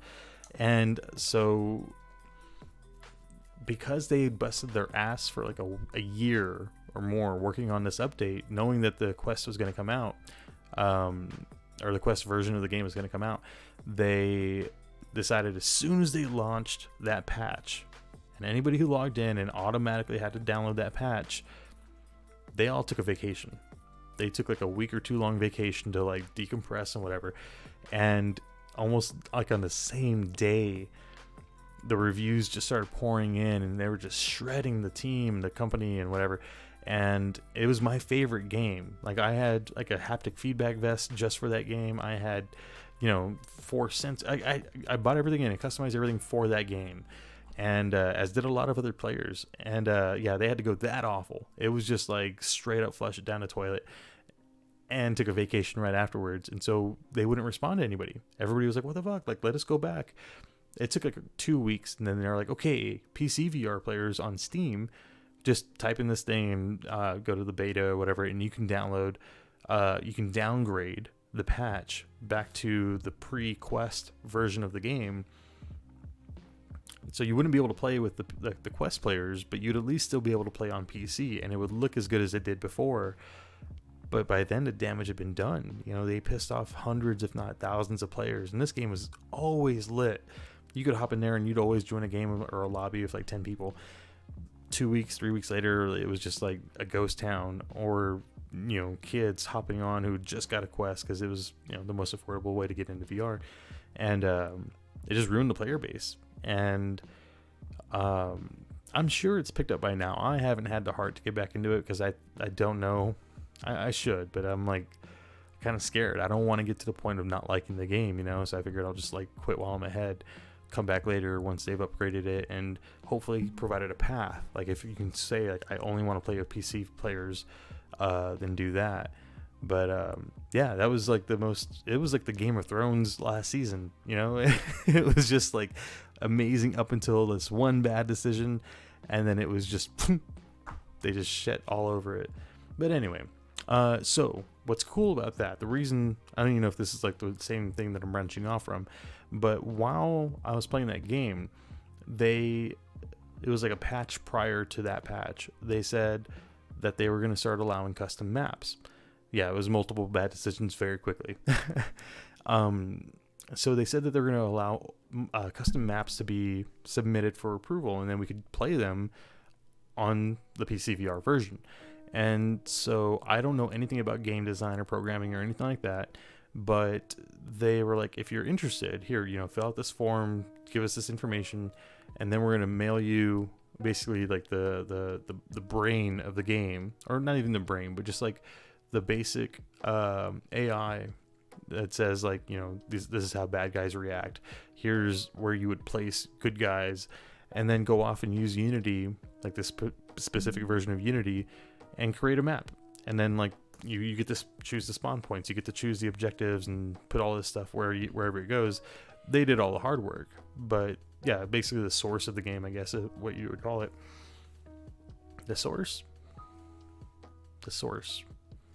That sounds like the Matrix, but that's probably the right phrase. But anyway, so I got that stuff, and I had no idea what I was doing. I went ahead and downloaded Unity, watched like 10 tutorials on basic Unity map design, and I learned a lot. It was like CS Source, like Source 1.6, I guess. But with that, I was able to create some custom maps where I could actually play myself, like against the AI on my own maps. And that is what kicked off me thinking like, man, I would love to be able to design stuff like this, because the game Onward, if you look at that game, granted it's no Call of Duty 5 or whatever, it's not the hottest game out there based on looks, and there's no storyline or anything, but it's a badass game for like a 5v5 kind of setup. The game was made by one kid. The kid was going to school for like game design, and then just decided to drop out and use like the rest of his school money for like a year or two to use what he knew, and he developed Onward by himself and released it. And that is what we did for a 48-hour film project. Yeah, we were in Onward, and I have a couple of VR headsets. I got like a Vive. Well, I had two Vives. I had two Rift CV1s. Had a Quest. Had a PSVR. PSVR. And when we like came up with the idea, it was just kind of like pseudo Sword Art Online kind of thing, like where people get stuck in a VR game. And so for that project, what I did was I was able to set it up like a tournament, to where the tournament person that's like running the match and stuff has a camera that you can watch the tournament with, so you don't have to wear a headset. And then I had all my friends and associates wearing the headsets, all in the living room.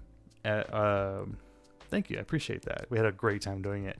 We were at my friend Shane's house, and we had like 3 or 4 people in his living room wearing VR headsets right next to each other, all in gaming computers, all in the same match.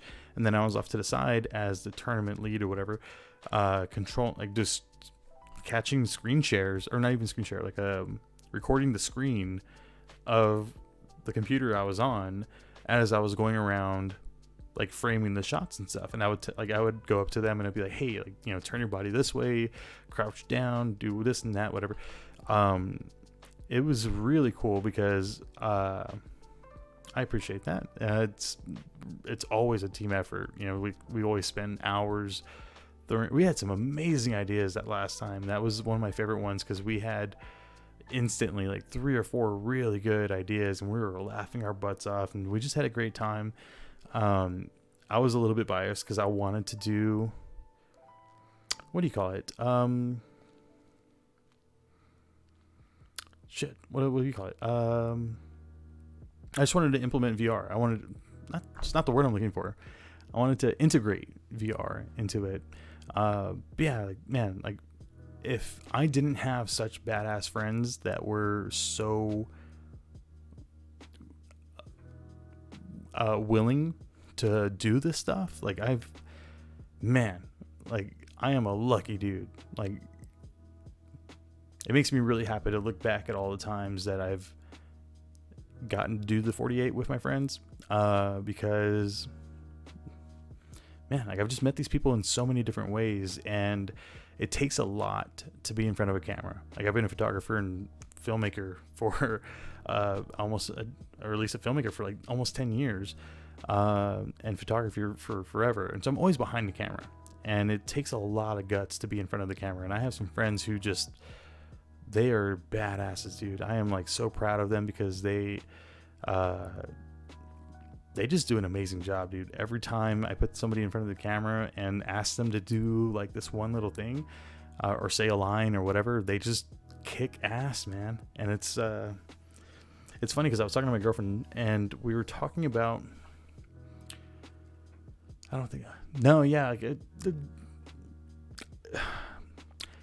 the 48-hour film project has always been a really fun thing for me personally, but unfortunately I feel like it's not run with the spirit that it deserves, at least in our town.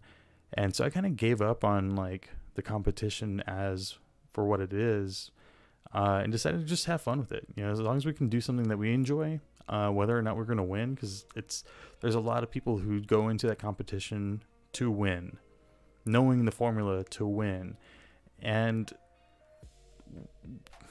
man, like my team has won a couple of times, but I noticed that we have so much fun doing it that it's almost like winning is a side, like a byproduct. It's more so like if we just have a good time and we learn a couple of things, that'd be cool. But it's the experience of seeing these people come out of their shells and being so like artistic and fun and daring and creative and hilarious. It's just, I'm a really blessed dude to have people like that in my life, because none of this stuff would ever be done by myself.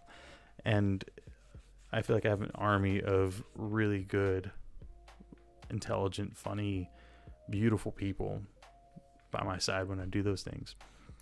So yeah, so anyway, trip down memory lane, man. So in doing the Onward custom maps, I got exposed to Unity, and I was like, this is cool. I want to try this out and learn what I can. That was almost a year. That was almost a year ago. That was a year ago, I think. Yeah, that is the best part of it, just the people and stuff. I think that's when you mentioned that. But yeah, so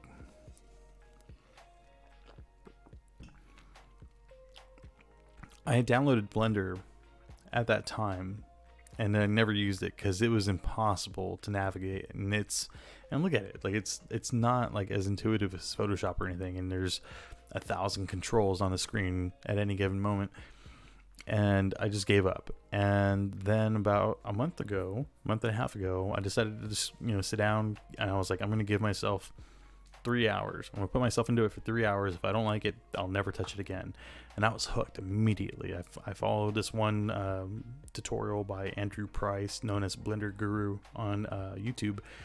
And so I work in IT, and I'm a pretty technical dude. I feel like I'm a pretty logical, analytical guy. I'm not the best in the world at my job, but I know enough to do damage, and I'm pretty good at what I do at my work.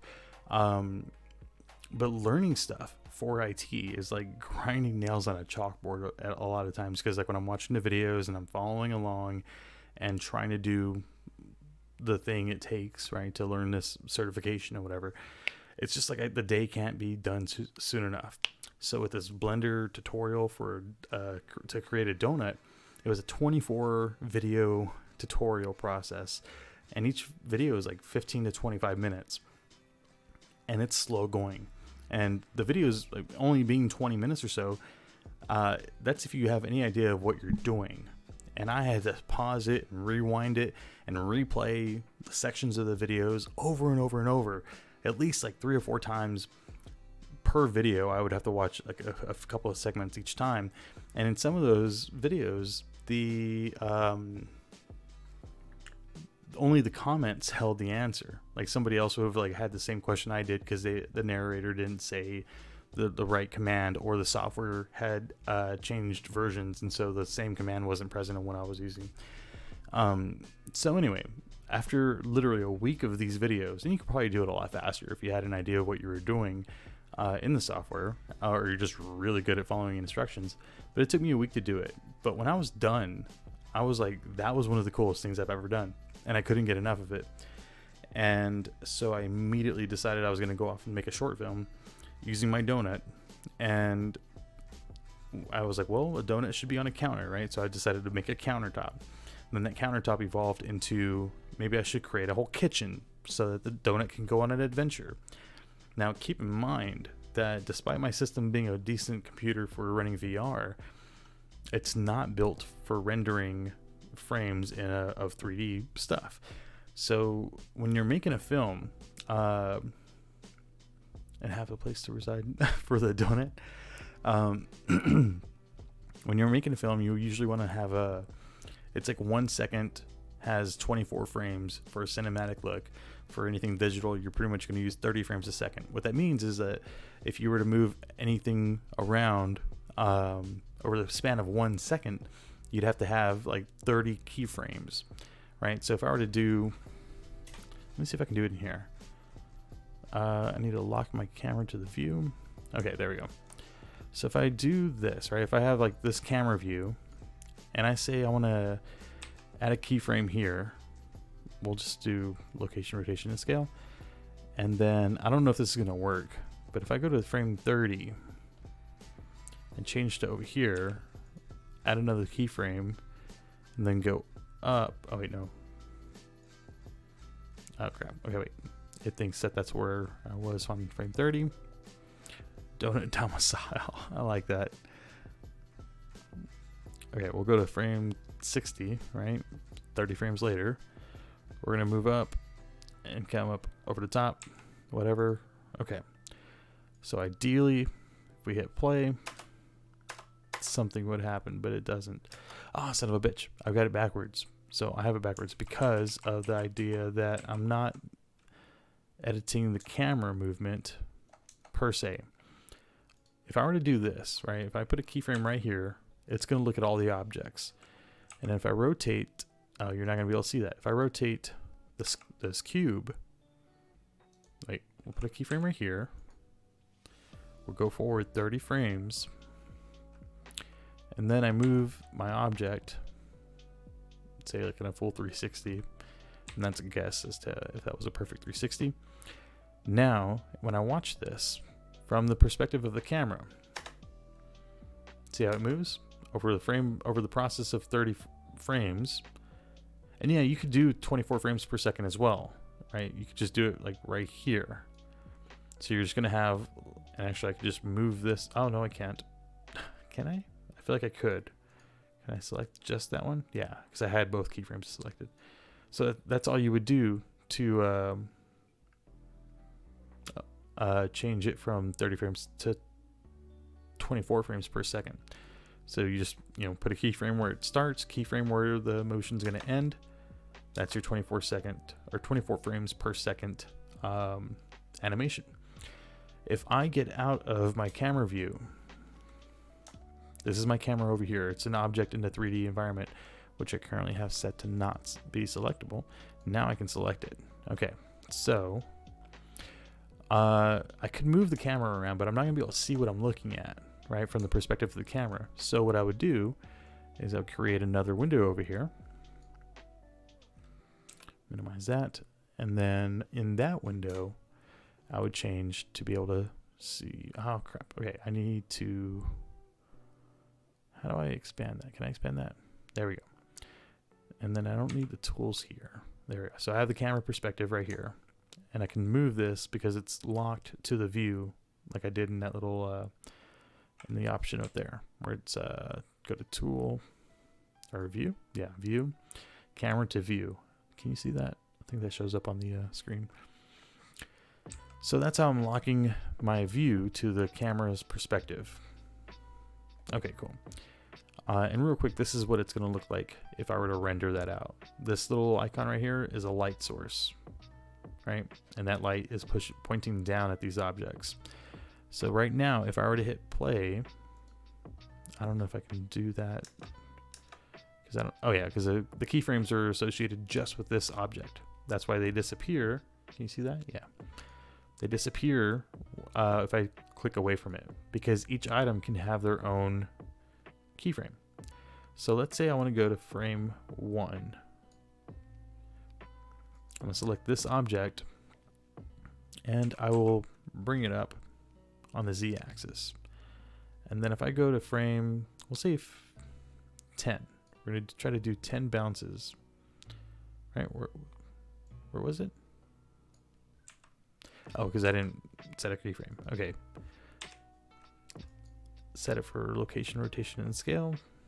I'm gonna move to frame 10. Then we're gonna add another keyframe for location, rotation, and scale. Move to frame 20. We're gonna move it back up. Add another keyframe. Your mouse has to be in this section, the viewport, to be able to add a keyframe down here. That took a long time for me to figure out. And then go back down to frame 30, and then we're going to move that object back down. Set another keyframe. Okay, so now from the perspective of the camera, we're going to see this cube spinning, and we're going to see this ball bouncing. If we go back to the beginning, there we go. Boop, boop. There we go. I wonder if I could do. Can I copy all these guys?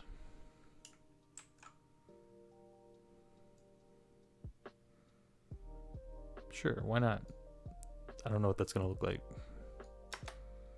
Boop, boop, boop. Neat. We just made a film. So now we have 60 frames, roughly, right? We're one frame off because I don't know how to do math.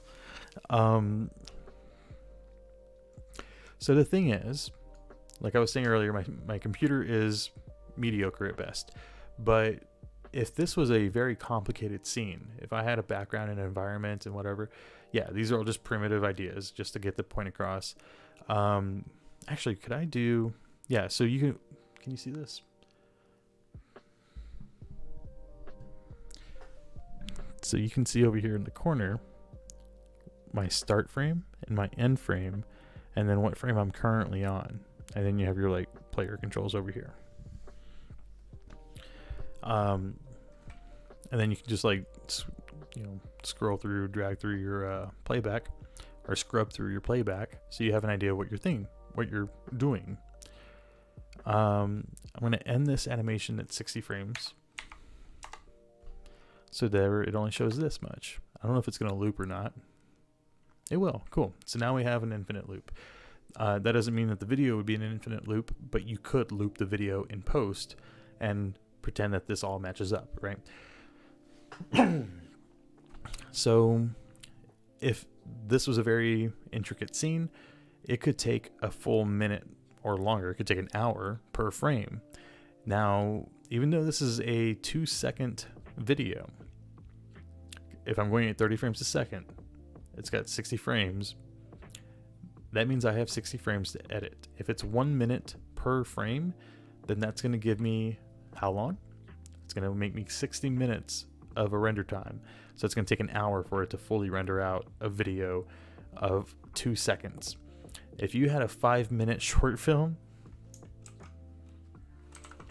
pulling out the calculator, 5 minutes divided by, no, we'll say 5 times 60 is 300 minutes divided by, what do we say?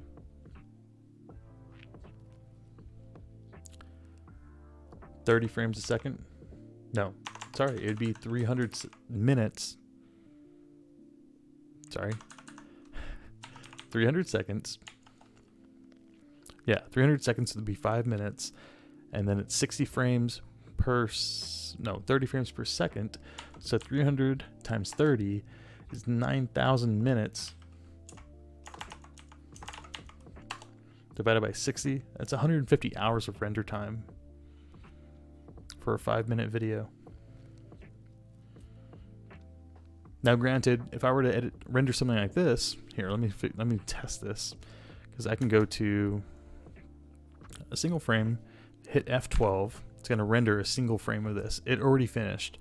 It was done with that one frame in 0.26 seconds. So I could probably do 2, 4, 6, 8, 10, probably about 4 frames per second of a render. If I had 40 frames, that'd be 10 seconds, I think.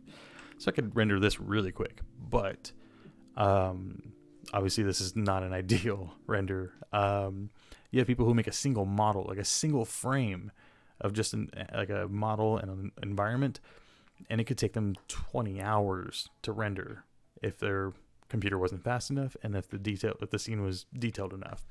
And then it's just a matrix, right? Depending on horsepower and all that stuff. What card do I have in RAM? I have I have 32 gigs of RAM and a GTX 1080. I got real lucky on the 1080 because I bought it used from a coworker who was using it in a mining rig, and I think I got it for like $300, but that was like a year and a half ago. So I'm really happy with the fact that it still runs. I'm running a just the regular 1080, not the 1080 Ti, but I've got a 49-inch. What is it? I think it might be an 8 gig 1080. I'm not sure for sure. Actually, let's find out. Yes, info 32.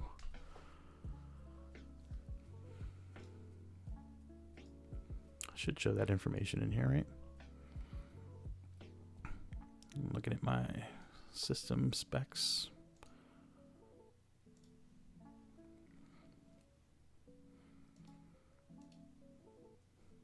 Is the video card not in there? Where is it?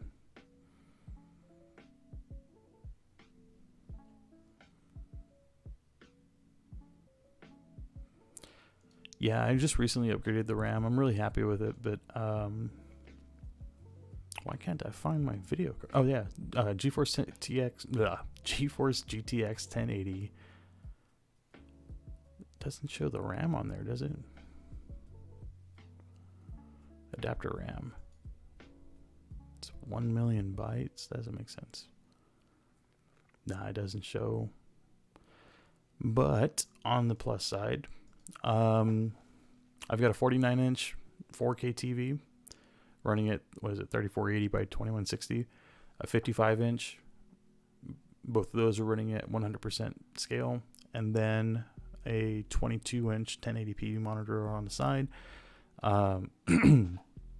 And I'm also streaming, and I'm also running a 3D animation program.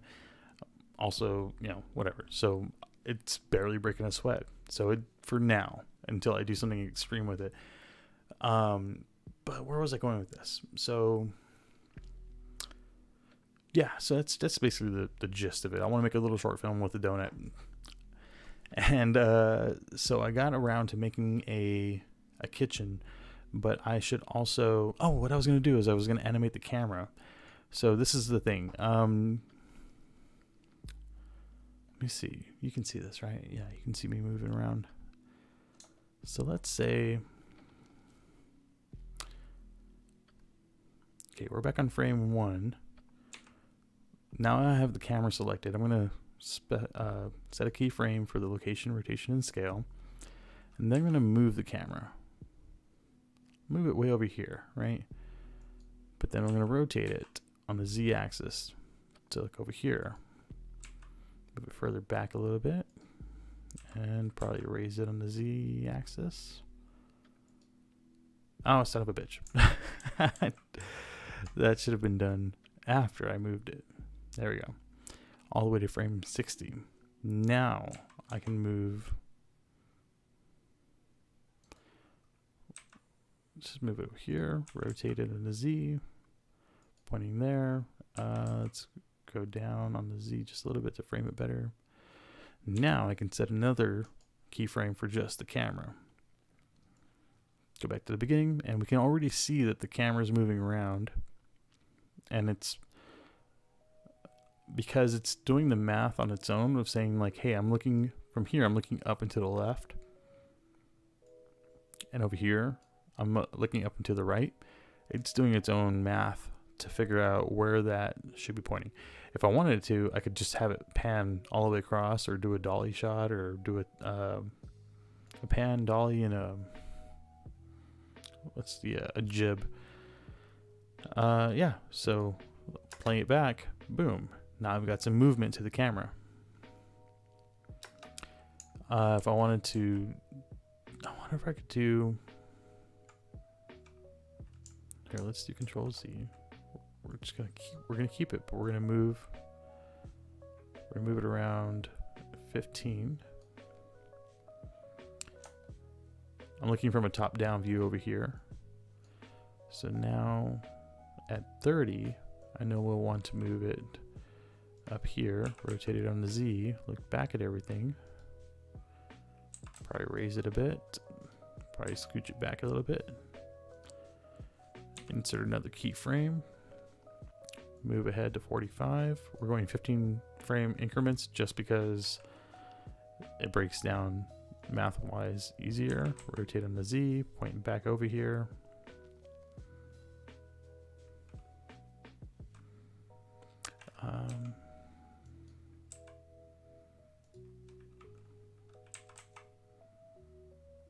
There we go. Add a keyframe, and then go up to 60. Now this should be. Can I copy? Oh shit! That's not what I wanted. I wonder if I can copy that, paste it here, so I get exactly where we started from. So that way the loop should be able to continue indefinitely, right? So let's hit play and find out. Boop, boop, whoop. Oh, it went crazy. What happened there? Oh, it does go crazy because it doesn't know what. See, watch. These last few frames, it's like, where am I going? Because it's trying to do its own math. So if I know that from here it gets lost and it's trying to wrap around, I wonder if I can do a keyframe here, rotate it on the Z, point back to over here, because we know we're always going to want to be focusing on that, on the subjects, right? I wonder if it's going to like do a super fast flip. It is. I ran into that before and I can't remember what I did to stop it, because let's see. So if it comes around, it's focusing on the center, go up, focusing on the center, come around, focusing on the center, and then here it flips the freak out right here. Okay, so what I can do is because we could figure that out, right? Do the right thing and figure it out, but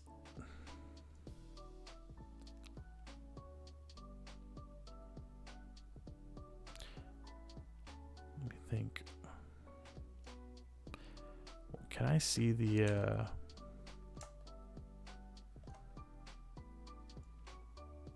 I want to see what it's doing. There we go.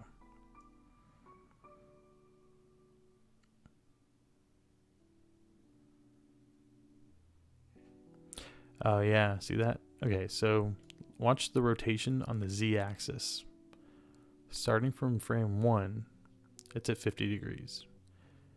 And it's slowly getting smaller and smaller, and then into the negatives. Right, and it's going all the way around. Where is it? It's making its loop. Negative 200, negative 244, 245.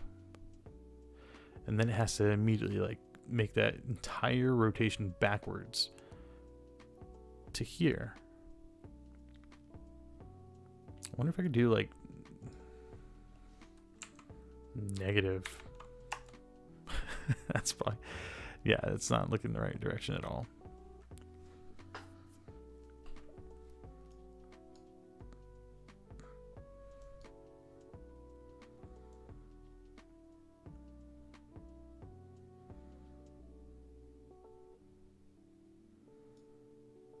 Okay, so what if I just do X and Y? I know where my X and Y are, because Z is just the vertical axis. That's just a rotation.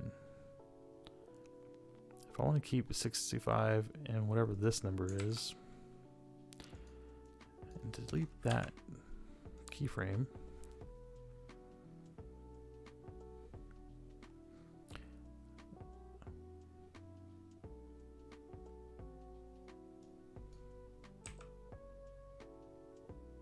that rotation's not worried about anything. Oh, I need to look at the location before I delete that keyframe. This is what, can I copy the, I wish I could copy just the location information, because I don't need to worry about the rotational stuff, right? How would you stop it from trying to loop around back to where it was, because that's where it starts?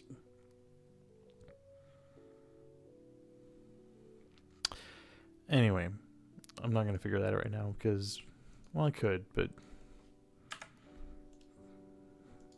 man, now I've got to, right? Fine, we'll just do it the brute force way.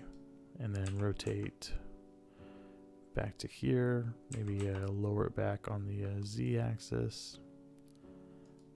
There we go. Insert. Oh, nope. Insert location, rotation, and scale. Woo, woo, woo, woo. Okay, cool. Sorry for the terrible sound effects. But if I were to do 120, I wonder if I could do,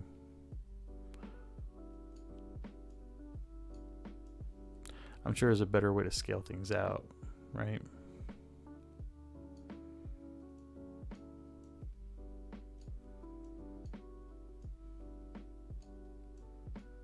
But this should make it a little bit slower so it's not so puke inducing. Oh, I wouldn't call it patient.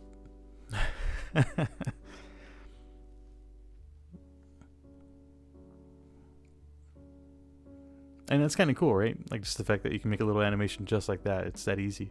And the software's free. Like that's probably the most tremendous part about it, because anybody can access this software. Anybody can learn from a YouTube video what's going on, or how to you know, do the fundamentals. This software is used for, like, you know, Hollywood movies, TV shows.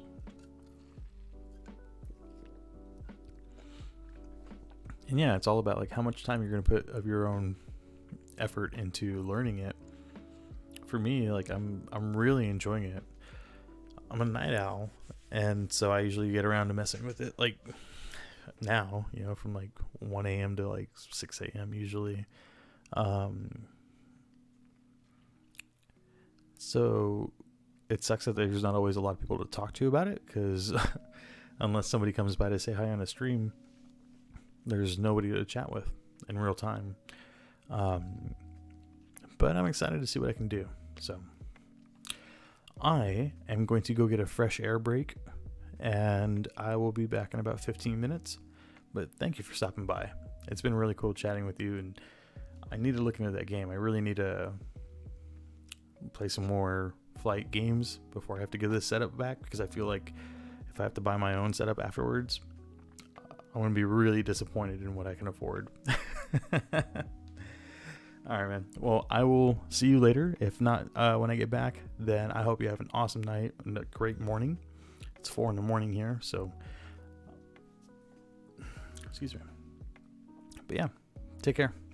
Hopefully I'll see you around in a bit.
Alright, sorry about the wait. Had to take the dogs out.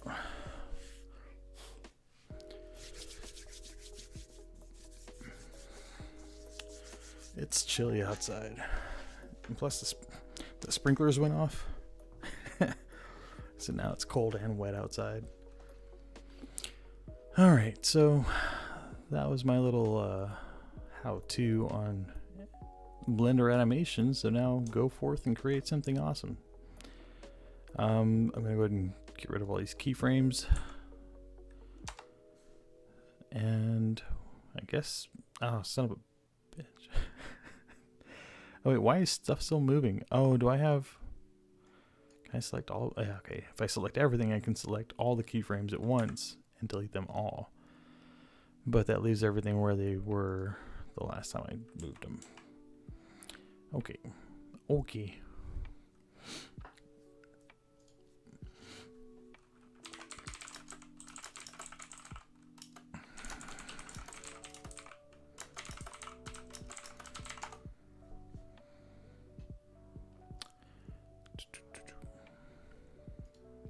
I feel like with that temperature change, I'm gonna get a runny nose in a minute. So you'll be getting some high def snifflage from me. There we go. Turn the camera this way, just so that it's not useless. All right, and then we can. Yeah, I'm gonna resume the tutorial. So I'm gonna be quiet. So I apologize for the boringness of the stream while I watch this other video.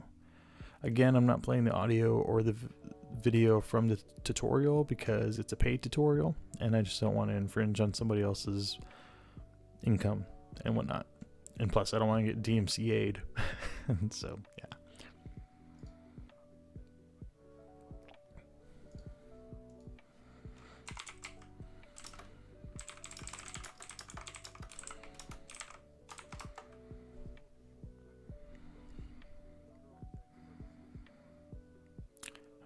All right, here we go. Re-entering. Where are we going?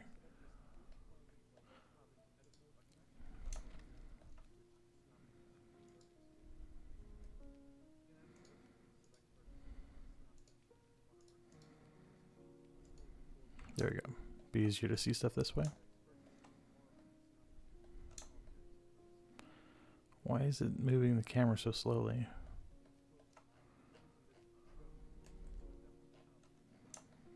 Oh, there we go, because I wasn't centered on that object.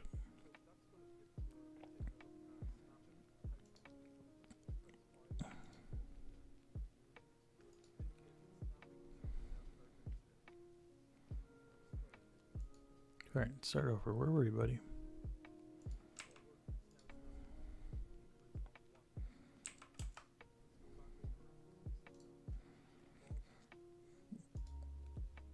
What's he looking at?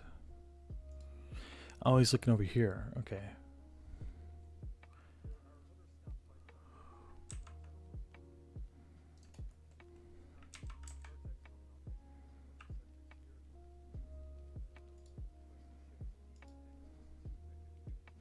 Oh, okay, yeah, snap to increment. Okay, so that's what he's saying. If I move this, it's snapping at one increment.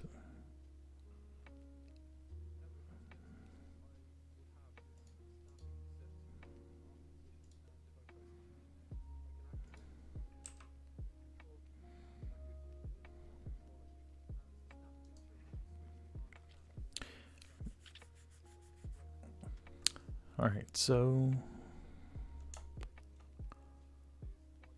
what I want to do is I want to see where he gets to the point of being able to snap to this face.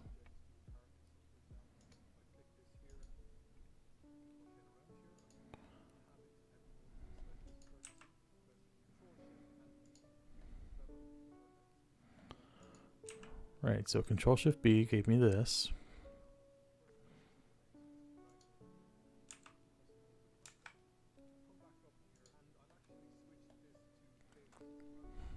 It's got a snapping set to face.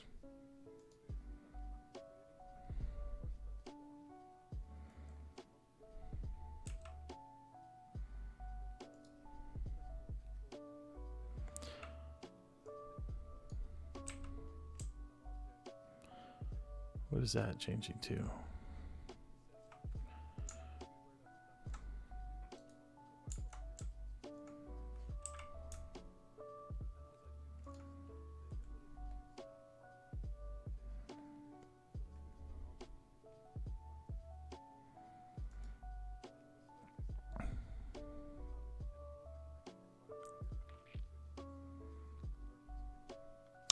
See, he's moving along on changing the snapping mode, but I want to change snap to face. And I want to connect this cube. Oh, okay, I didn't realize that there's a little icon. So when I cancel out of that, if I tap G to move, see how there's a little circle at the inside the cursor? I don't know if you can see that. But I can move it to the face that I want it to snap on. But where does it snap to, though?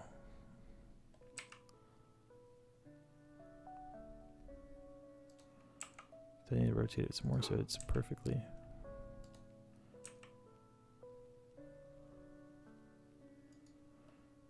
There we go. Okay, so now we snapped it to the face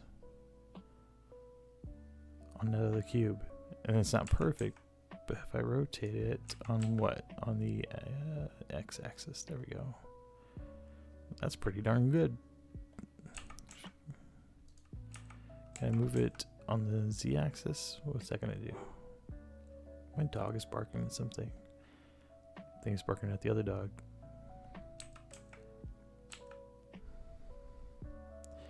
And then bring that circle down here. There we go. Cool. Snap to that. All right, let's rewind back to where? To where he was talking about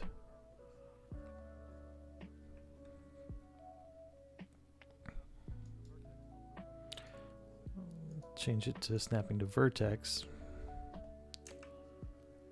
Oh yeah, and it'll snap directly to that.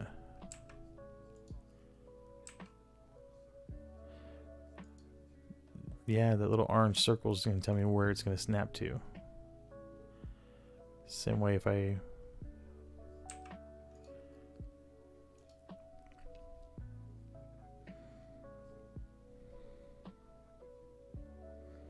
Alright, so if I turn off snapping... What do you say? If I have snapping turned off? Oh, you just... Okay, so if snapping's turned off, if you hold control, it'll snap to a vertex. Cool.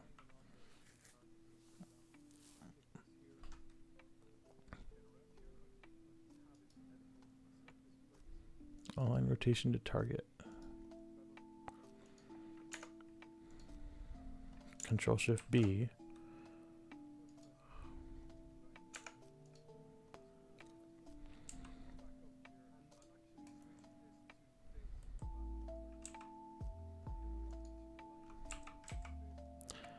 Trying to get these all lined up. Yeah. Close enough.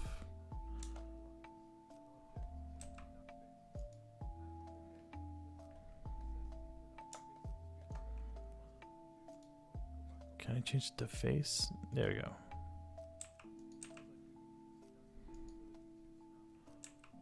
Okay, so if I hover over the corner right here, come up here. Oh, it rotates the whole cube. Hey, look at that. All right, yeah, it's just gonna fly all over the place because it's trying to rotate based on where I'm snapping it to. Okay. So let's delete both of these guys.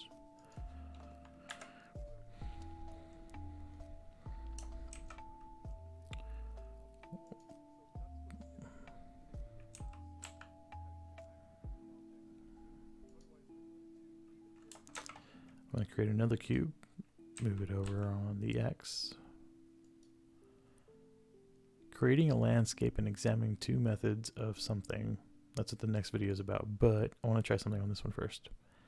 So I'm gonna edit, select just that vertex, Control Shift B to bevel that corner. Can I bevel a whole bunch of it? Sure. Try to get to these other corners just like that. And then on this one, I want to bevel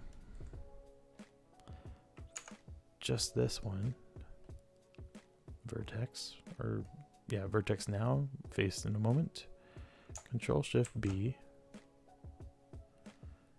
Oh yeah, max it out. Okay, cool. So now I've got two different things here. All right, so what happens if I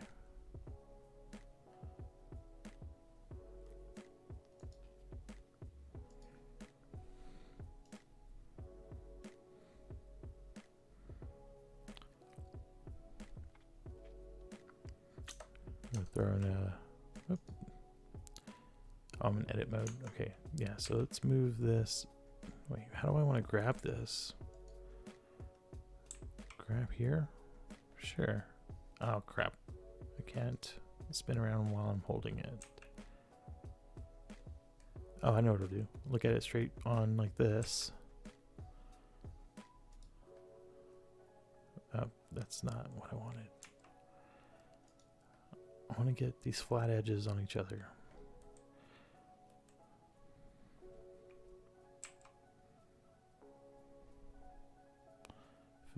Would it be like this?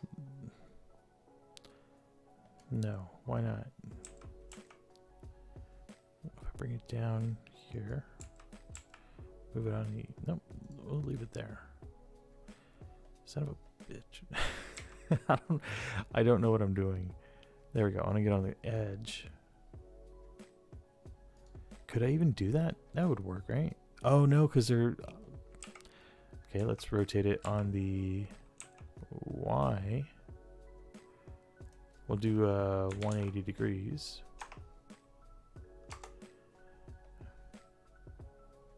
Nope, that's wrong. Rotate Y minus 180. No. Rotate X 180.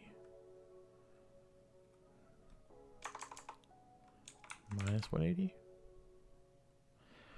God, that's a freaking problem. Just rotate.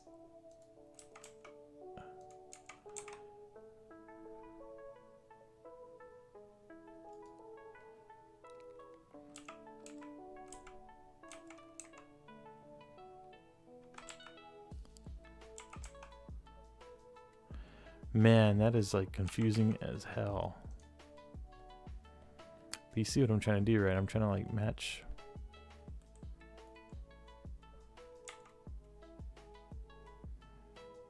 It's like a Rubik's Cube. Close. Other way around. Like this. Nope, not close. Opposite direction. I don't even know why I'm doing this. This is not in the tutorial. I'm just toying around trying to like see if I can get these two faces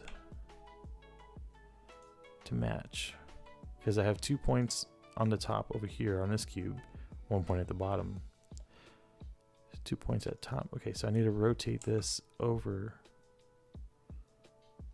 right?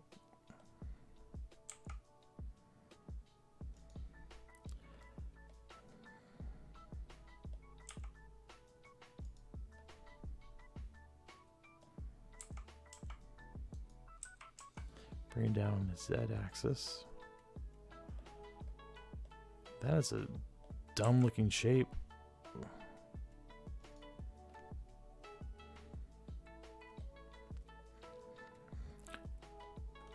We're gonna put like a little clan of shapes around here. How about that? We'll get a cylinder. We'll do a cone. We'll do a donut.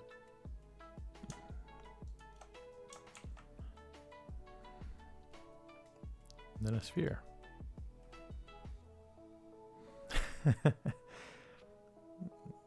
Oh, god damn it. Now they're all in different planes because I was just changing where on the flat plane that my perspective was looking at from. If I wanted to do that the right way, I'd probably have to look from the top down, right? Let's try that. Cube.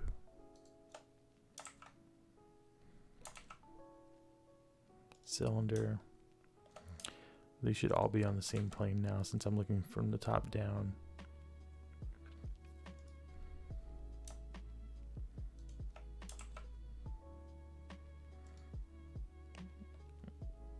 There we go. There we go. Better. Now it looks like a proper cult meeting.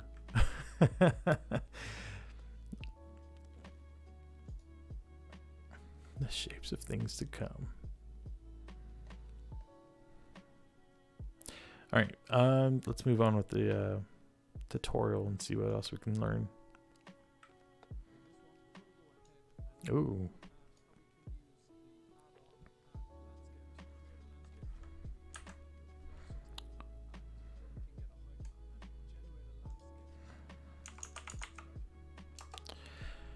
This one's going to be dealing with height maps and stuff.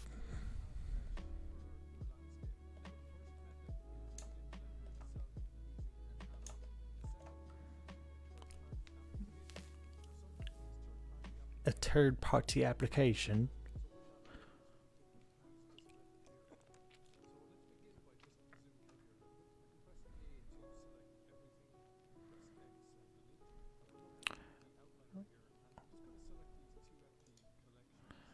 Alright, homeboy is deleting everything.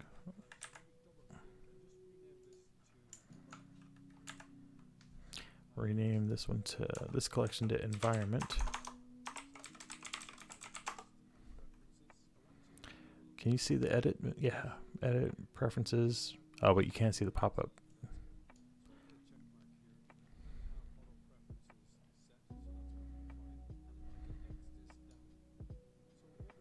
Whoa, whoa.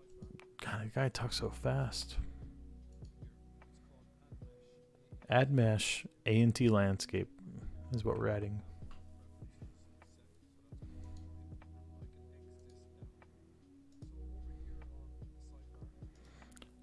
Funny thing is when he says to close a window, he says, okay, now we can X this down. I'm like, that just sounds pretty intense for closing a window.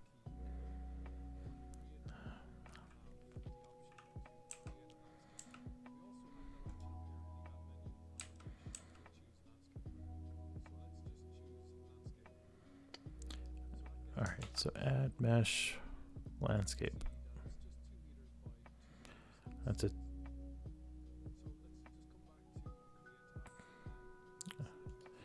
Oh, let's look in meters. Alright, 2 meters by 2 meters.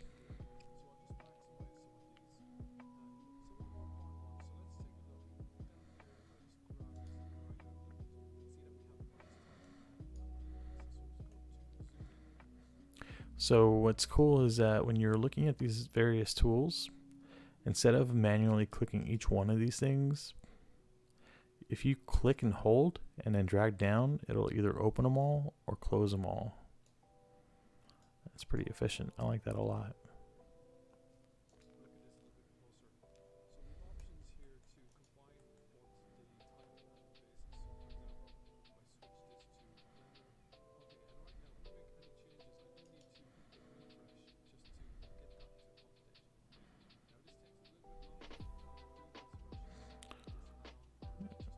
Yo, what did you do? Oh, okay. So changing the noise to Perlin and then hit refresh, it'll change the type of landscape we have.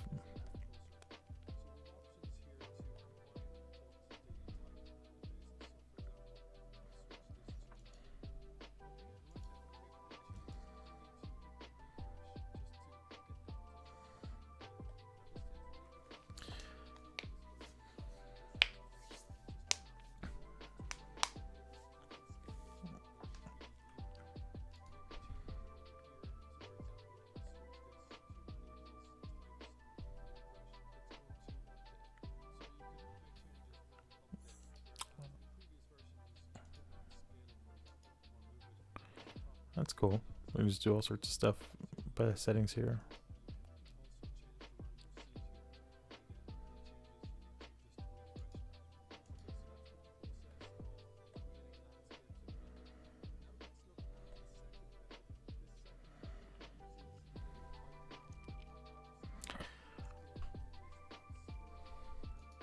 Alright, so now we're going to look into height maps, which is a grayscale image where it shows like the black is going to show the minimum height and white's going to show the maximum height.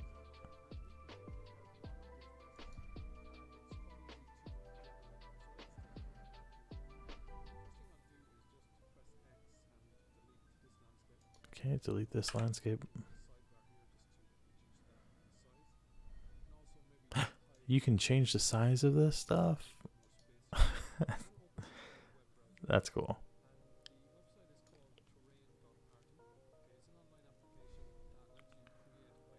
Oh, wow. Okay, so he's taking me to a site called terrain.party where you can create height maps. Okay.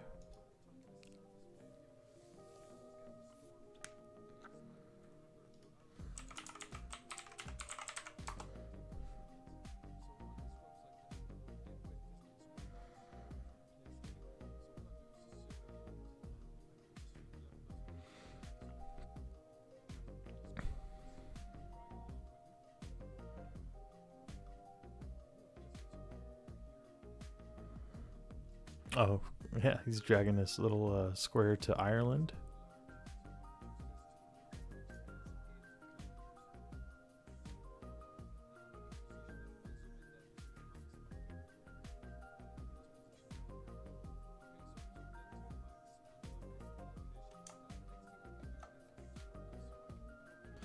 Wait, what did you do? Wait, so can I get a landscape of my city?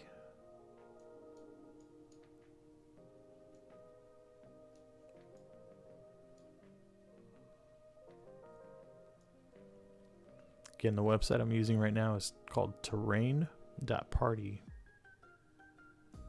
And it's got a world map and it's got a grid that you can drag around to select the height map of an actual map.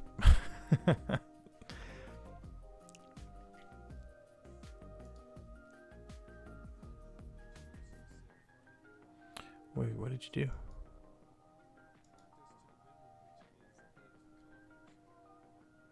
Oh, he's making the size smaller to 8 kilometers.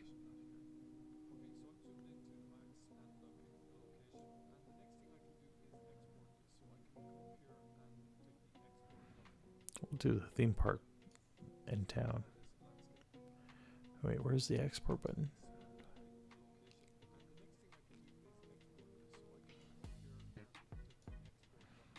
Okay, export. Call it landscape.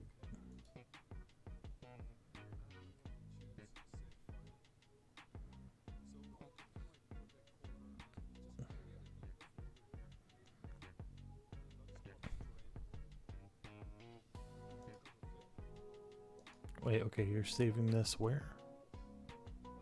Saving it in the project folder of where we did the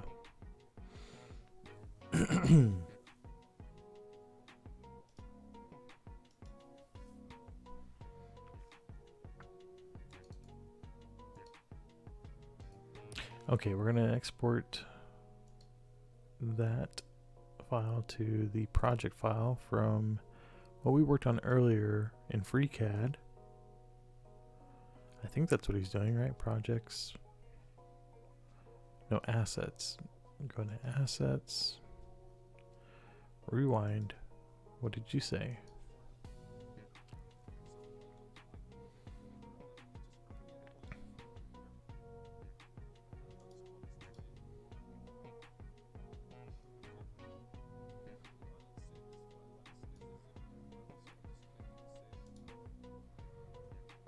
Do a new folder in the project. And we'll just call it landscape terrain. Okay. Continue.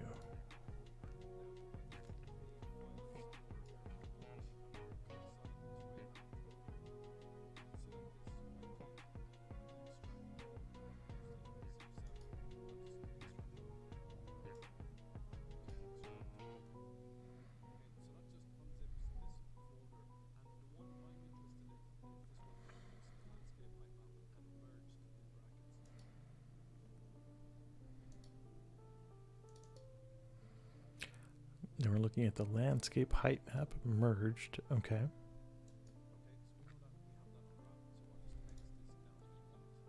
X this down.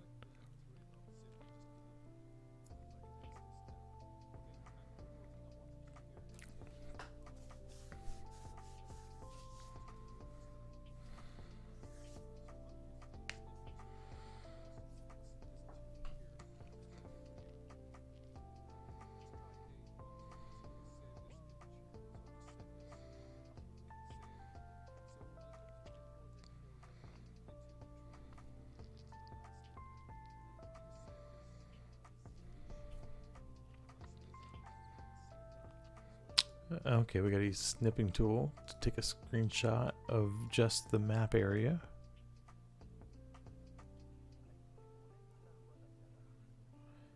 And then we're gonna save that screenshot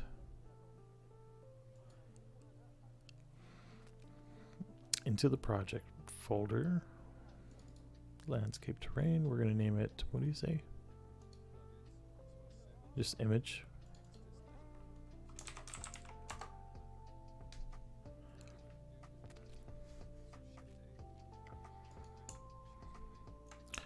We're going to add a plane. We're going to add a subdivision modifier.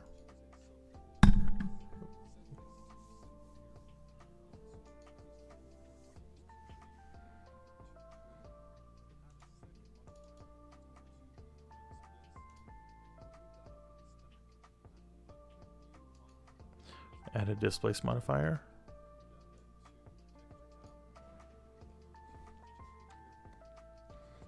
Slow down, bro. What are you doing? All right.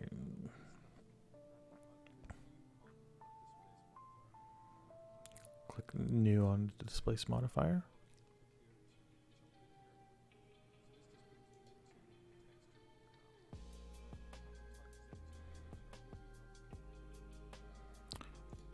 Click on open.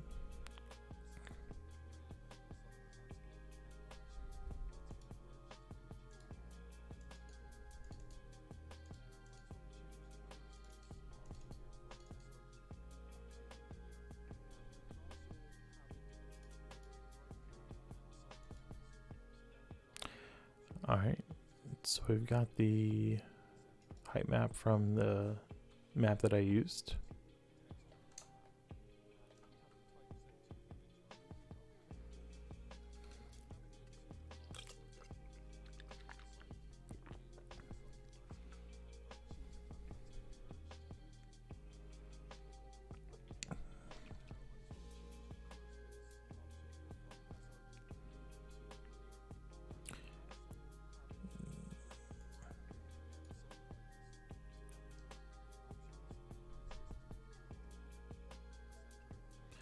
What did you do? Slow down. Rewind.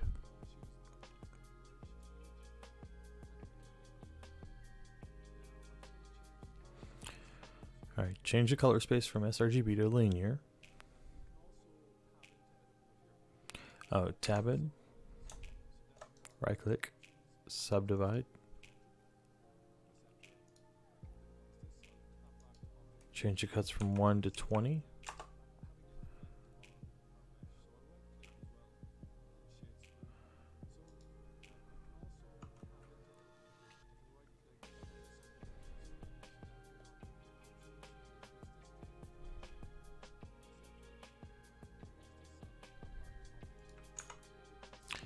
Okay.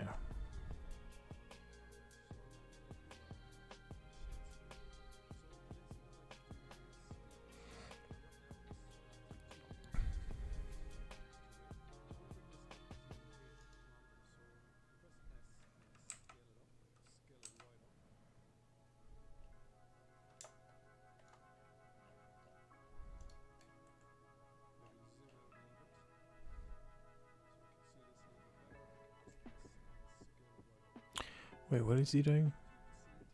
Are we, we're looking at the item. Looking at the fact that this is 2 meters. Okay. Oh, he wants to scale it up. Okay. To a lot.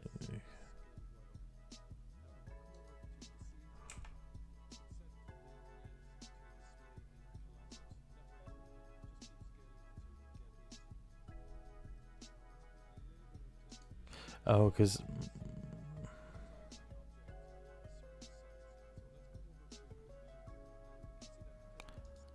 Alright, he's wanting to set this map to like a kilometer size. So I gotta change my units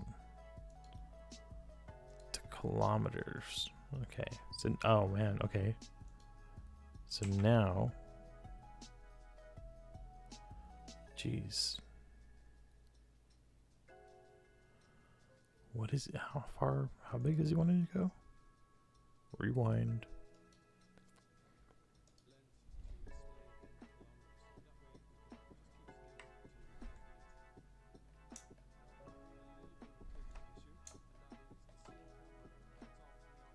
Oh, what's going on here? Oh, I don't need the timeline for now.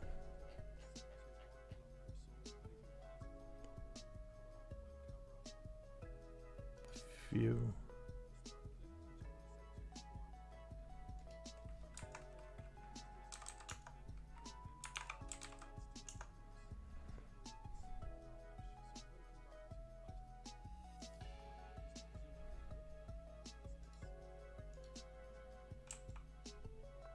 Dang, this guy's going to like 10 kilometers? Oh, 8.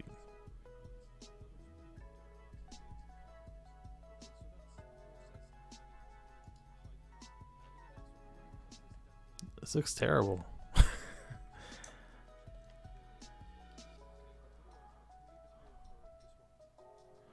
Wait, bro, what did you do?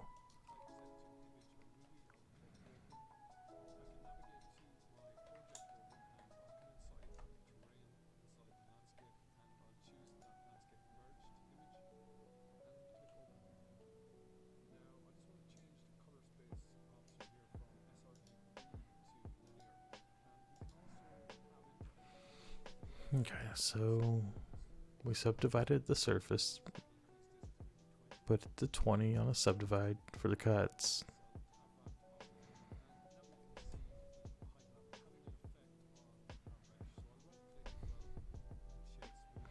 Oh, because I never shaded smooth it.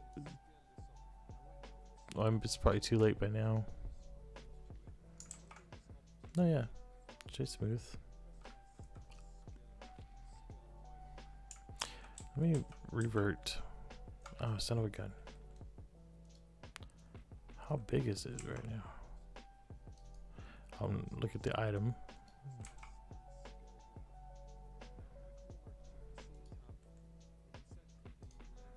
Shade smooth. Could I not just do this to 8 km and 8 km?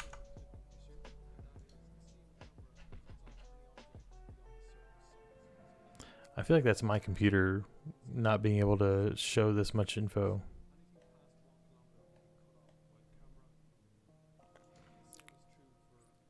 Because I had this set to 1 millimeter and then end to 10 km.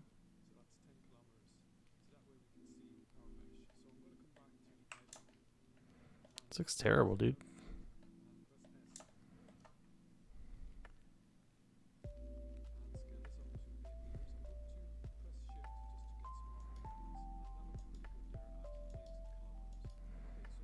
This looks like crap.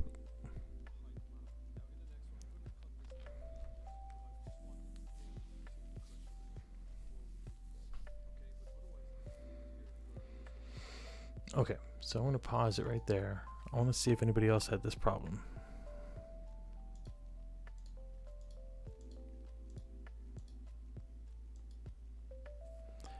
Clipping, yeah.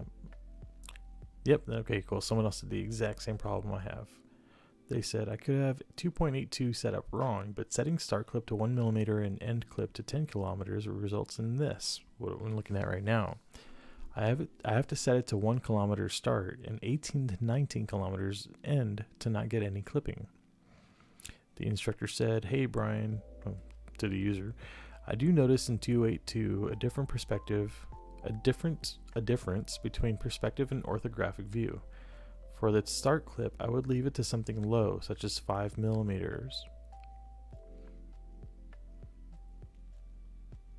That way, if you zoom the scene camera in any further than 5 millimeters toward the subject, it won't clip until that point. I find anything between 3 millimeters and 5 millimeters usually works well. The end clip can be increased to 20 kilometers. It will be rare to zoom out to that distance. If out past 20 kilometers, the camera will clip everything in between that point. There seems to be a change in the viewport shading in recent releases, but adjusting the clip range seems to fix the issue." Alright, so let's set this to 20 then. 20 kilometers and see if that fixes the issue. It does nothing. Let's set this to 5 millimeters. Maybe? I don't know. That doesn't look like... I'm still getting that little artifact. What if I set back to 1 millimeter? What the fuck is that? 20 millimeters. There's no height map there.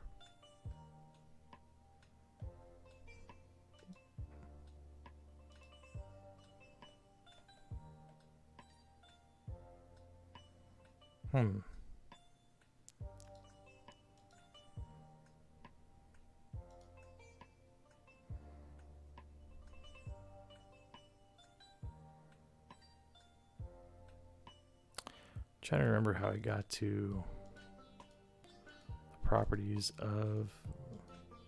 There we go.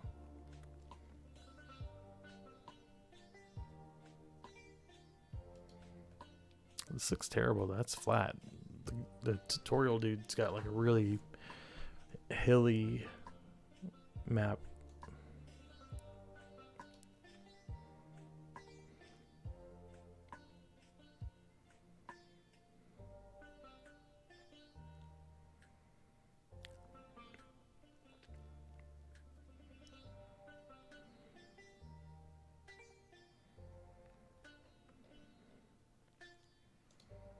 Okay, so that clipping is bothering me because now I don't even have a map. So let's Control Z back to the point that we have something. What the heck? Where'd it go? Okay, there we go. So there's our height map. But we have to increase that to 8 kilometers. I should be able to just drag down to that, right? Yeah. I feel like it's... I have no idea what it's doing. But if I go to view,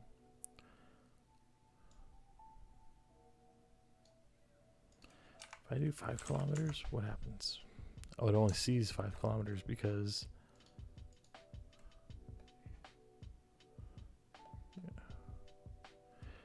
Okay, anything further than 5 kilometers out on this 8 kilometer long object, it just clips out. So if I set it to 20 kilometers, I'll be able to see the whole thing, but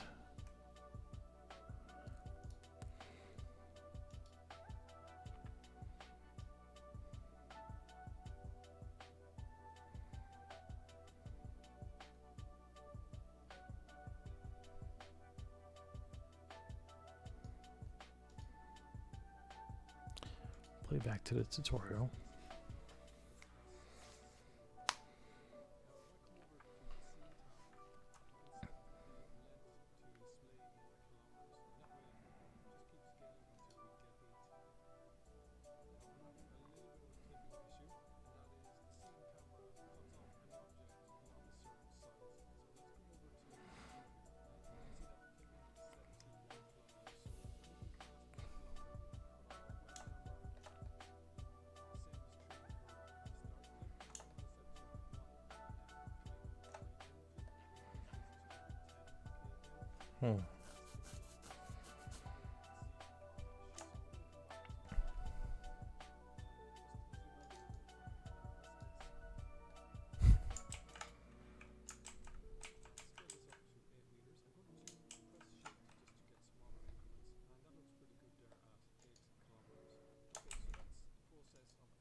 It's a flat surface now.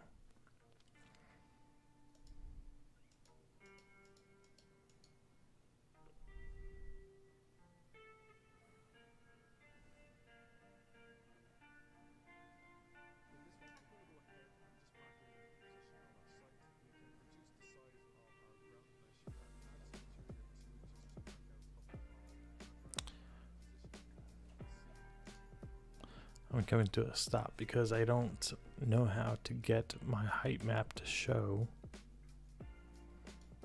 since it's reverted to a flat panel, I guess. Alright, let's see. It's there when it's small. And if I scale it out,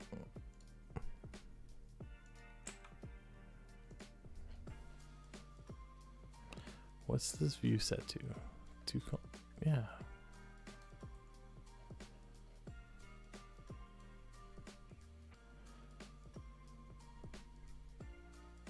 How big is the thing?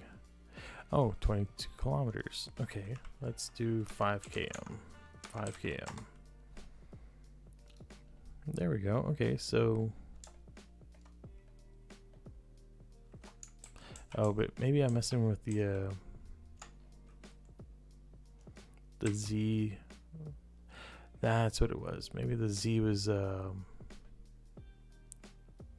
dimensions for the Z axis were not being edited along with the X and Y, so it was averaging out to be flat. That's why you can't just type in the scale.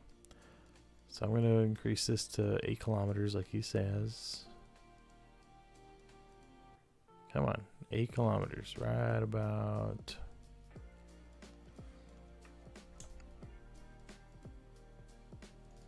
Move just a shade under. There we go. Now we have shade smooth. It's already shaded smooth. Okay. But yes, now we have a height map applied to our plane. So with that, let's go back.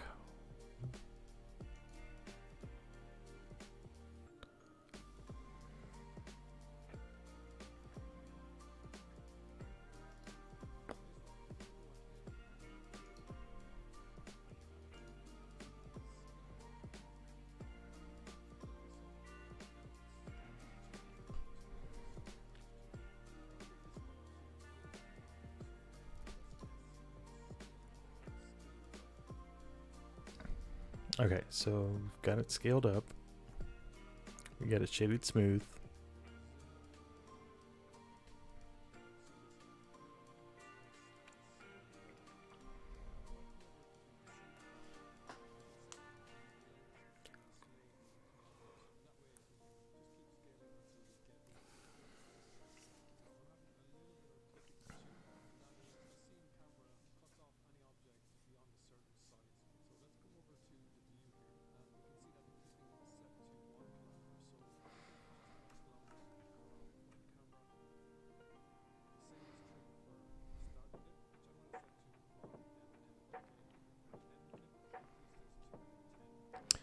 Alright, so we've got our view camera set up to 2 millimeters at a clip start and clip end at 20 kilometers. So it'll show everything within that realm.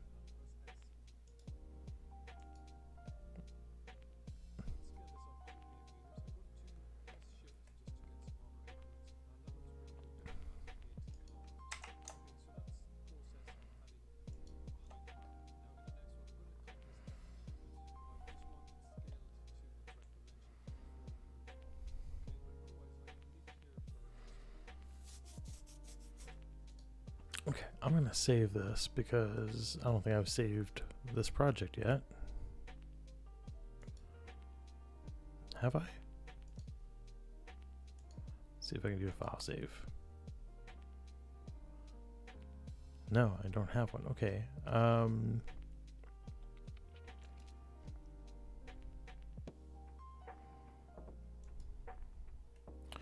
New folder, we'll call it house 1 underscore Udemy tutorial.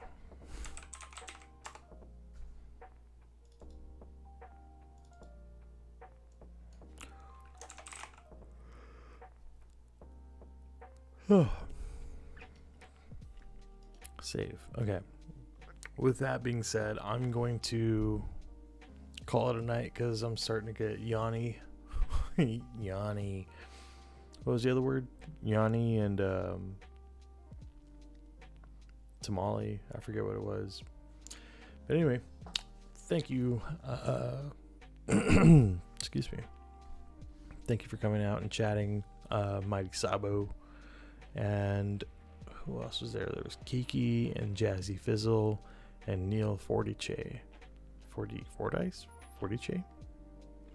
Appreciate you guys. Thank you for making it a less boring stream.